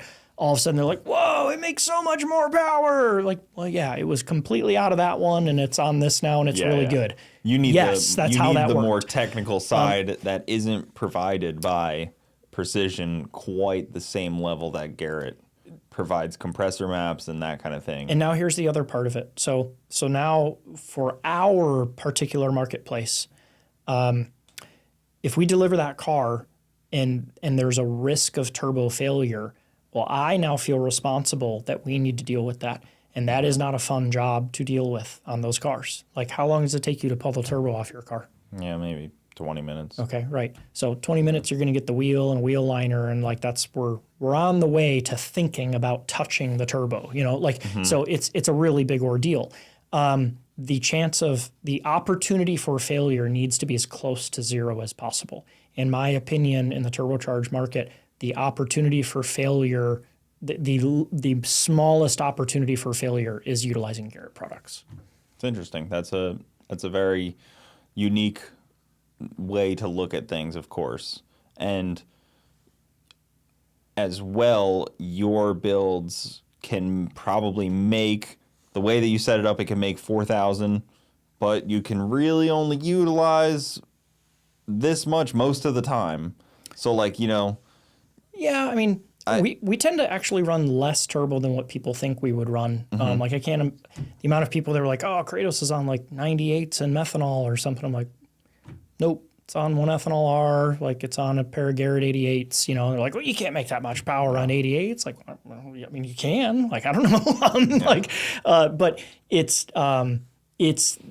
just, a lot of people take bigger steps and they like, yes, could you make more easier or whatever if it was on more? Like, yeah, maybe. We also have a really, really good power curve in that car. And so therefore that makes it a little easier to race in multiple formats to us. So then we're back to like, okay, this car's dual purposed, right? Okay. Well, if I don't want to require to smack the thing with a 300 shot to get it to act like it wants to do something. I don't want to have to do that. Well, you have a lot of exhaust gas flow. We have a lot of mass flow on that engine, yeah. So that's absolutely. A very helpful thing for large frame turbos. Yeah, yep. Definitely leads to the advantage. And Garrett has a lot more large frame turbos Yeah, and I don't They have think a good selection of large frame turbos. Like the T4 stuff that Precision has is really good. Like Yeah. the 86 Next Gen, yeah. which I run on my car. I have an 86 Next Gen. Brett has 2 of them. Yep. He's Ding. yeah. And we were actually fighting for those. Okay, got it. We were fighting for like there was 3 in the country, and they had them all at Precision, and they were Yeah. Yep. so it was a fun fight. But yeah, their next gen stuff's really good. Yeah. But again, yeah, you need compressor maps, and you'd like to have the data. And I'm not saying that they don't. Maybe they do. Maybe and I'm like, if anybody is paying attention for Precision, like I'm not trying to say that I'm not saying the product's not good. Like it's just what happened was so unacceptable that it put a taste to me that I haven't had a reason to have to go back out. Like I'm not in a position that with Garrett products we're like, golly, man, we just can't get these things to make the power we need to. Yeah, you're not desiring more. It's not really. I mean, we always are. Like, and if somebody could tell me that they could just, straight bang what we're doing upside down on the head and say, man, we could just knock this stuff out compared to what you're doing right now. Okay, show me. But it needs to show me and keep showing me and keep showing me and keep working and like not have a concern of that at that point. Yeah. So, I mean, we run water-cooled center sections on all our stuff, and they are water-cooled. Like, we do the OEM stuff. That's super annoying. It's really hard to run all those lines, and it's more weight, and it's more complexity, and all of those things. But then it's put together like the way an OEM would do it, and then we have more comfort in that for that longevity at that point. That definitely helps for that kind of, especially for that kind of stuff where you're building an OEM plus car where somebody's going to go drive this 10,000 miles potentially. Yeah, absolutely. It's very rare that, we all have street cars. Mine's not going to see 10,000 miles in my life of owner. And it might do fine, right? Like your oil-cooled center cartridge might be totally fine for that. A lot of big diesel stuff doesn't, have water-cooled center cartridges. They also don't necessarily turn the same shaft speed that we're dealing with, or the transient demands that we're looking for, or any multitude of things. I'd imagine your shaft speed gets pretty serious. It can. We try to be pretty cognizant of that because, again, we do have a lot of exhaust flow that we're working with or the capability for it. But you can't go too bonkers with it. Yeah, you have to kind of manage that a little bit and bleed off if you can. And, there's just, I've seen in the Viper world, the dislike for Precision a little bit. Yeah, I mean, I think at least I could say publicly, I mean, Antonio was pretty bold in him saying he was pretty upset with those guys over some stuff that they had happen. Almost like I'm just being honest, almost like the reference to Bewley's post about the information, right? Like, there's a lot of questions that come to mind at that point, like... You got to use things within their realm of... Yeah, and nobody really knows, I don't think. Yeah, I was going to say, before anybody... I don't know the story. Yeah, right. I don't know if you know the story, but any product, if you use it incorrectly, if you push it past where it should be, you're going to have a failure. You could probably... If I was like, hey, here's a chunk of cash to destroy that Garrett turbo with your laptop... Thanks. You'd probably do it. Yep, yeah. You'd probably kick the wheel out of it. We can make that happen. Yeah, I got you. No problem. Right. Success. Yeah. Like it's I don't know, but I do know that, I mean, he was pretty vocal about that, and I know he just told me at 2K they've been using a lot more Garrett stuff right now, and maybe that will change in time again. I don't know. They tend to run, per what he tells me, they tend to run a little higher manifold pressure than what we do, which is just a system design layout type thing. That could be the difference there. They certainly make a lot of power. I think for me, it just really comes back to that OE mentality of kind of why we've stayed that course. So interesting. Well, you got anything else for us here? You got anything Golly, I don't know, to touch on before I ask you about ethanol preferences? Oh, I geez. know we don't want to go down that road. I know my Ignite running guy else will not. No, we won't touch on that one. That's fine. We can stay away from that. Jay's a personal friend of mine. No, that's great. I don't know. I think we kind of hit the hit list of what we were thinking about talking about. Right? Yeah, I mean, we got through some awesome topics, man. This was really this was really fun and insightful. That was awesome. Yeah. We can Didn't we can get wrap too this up here. over the top technical, so No, I like the technical, and so do a lot of other people. I think there's a lot of levels of technical we could get to. Sure. But like I've said before, I'm not smart enough to keep up with all of that, so I just try my best. yeah, I don't think you're probably discounting yourself too much on that front, but You'd be surprised. you're doing fine. But yes, I do love my ethanol, and I do love my 1-ethanol. I know. All right, we're gonna end this off there, guys. Follow him at inth Moto. Oh, that was so good. You made it through. It was a good catch. Yeah. inth Moto. Check him out on all the social media platforms. Kratos is one of the baddest street cars in the country. You won't find really much else in its realm of multifaceted what it can do. But there's some cheated up stuff on there that I didn't even try to poke you on. I didn't even try to poke on the fact that the photos of it separating down track, but also downforce. It's crazy. There's some wild things happening. Yeah, right whatever's going on with that suspension in the back is it's the insane. wing. It's just this voodoo wing thing. It Where does all the this. back end goes up while there's airflow down. Well, you've seen a sine wave, right? Like there's Yeah. like a equal and opposite reaction type thing. It's wild. I rarely see cars with half shafts do that. It's very impressive. So wild. But, all right, we'll end it off there. Thanks for coming on, man. It's always a good time. Hey, I appreciate you having me. Thank you. We'll see you next time.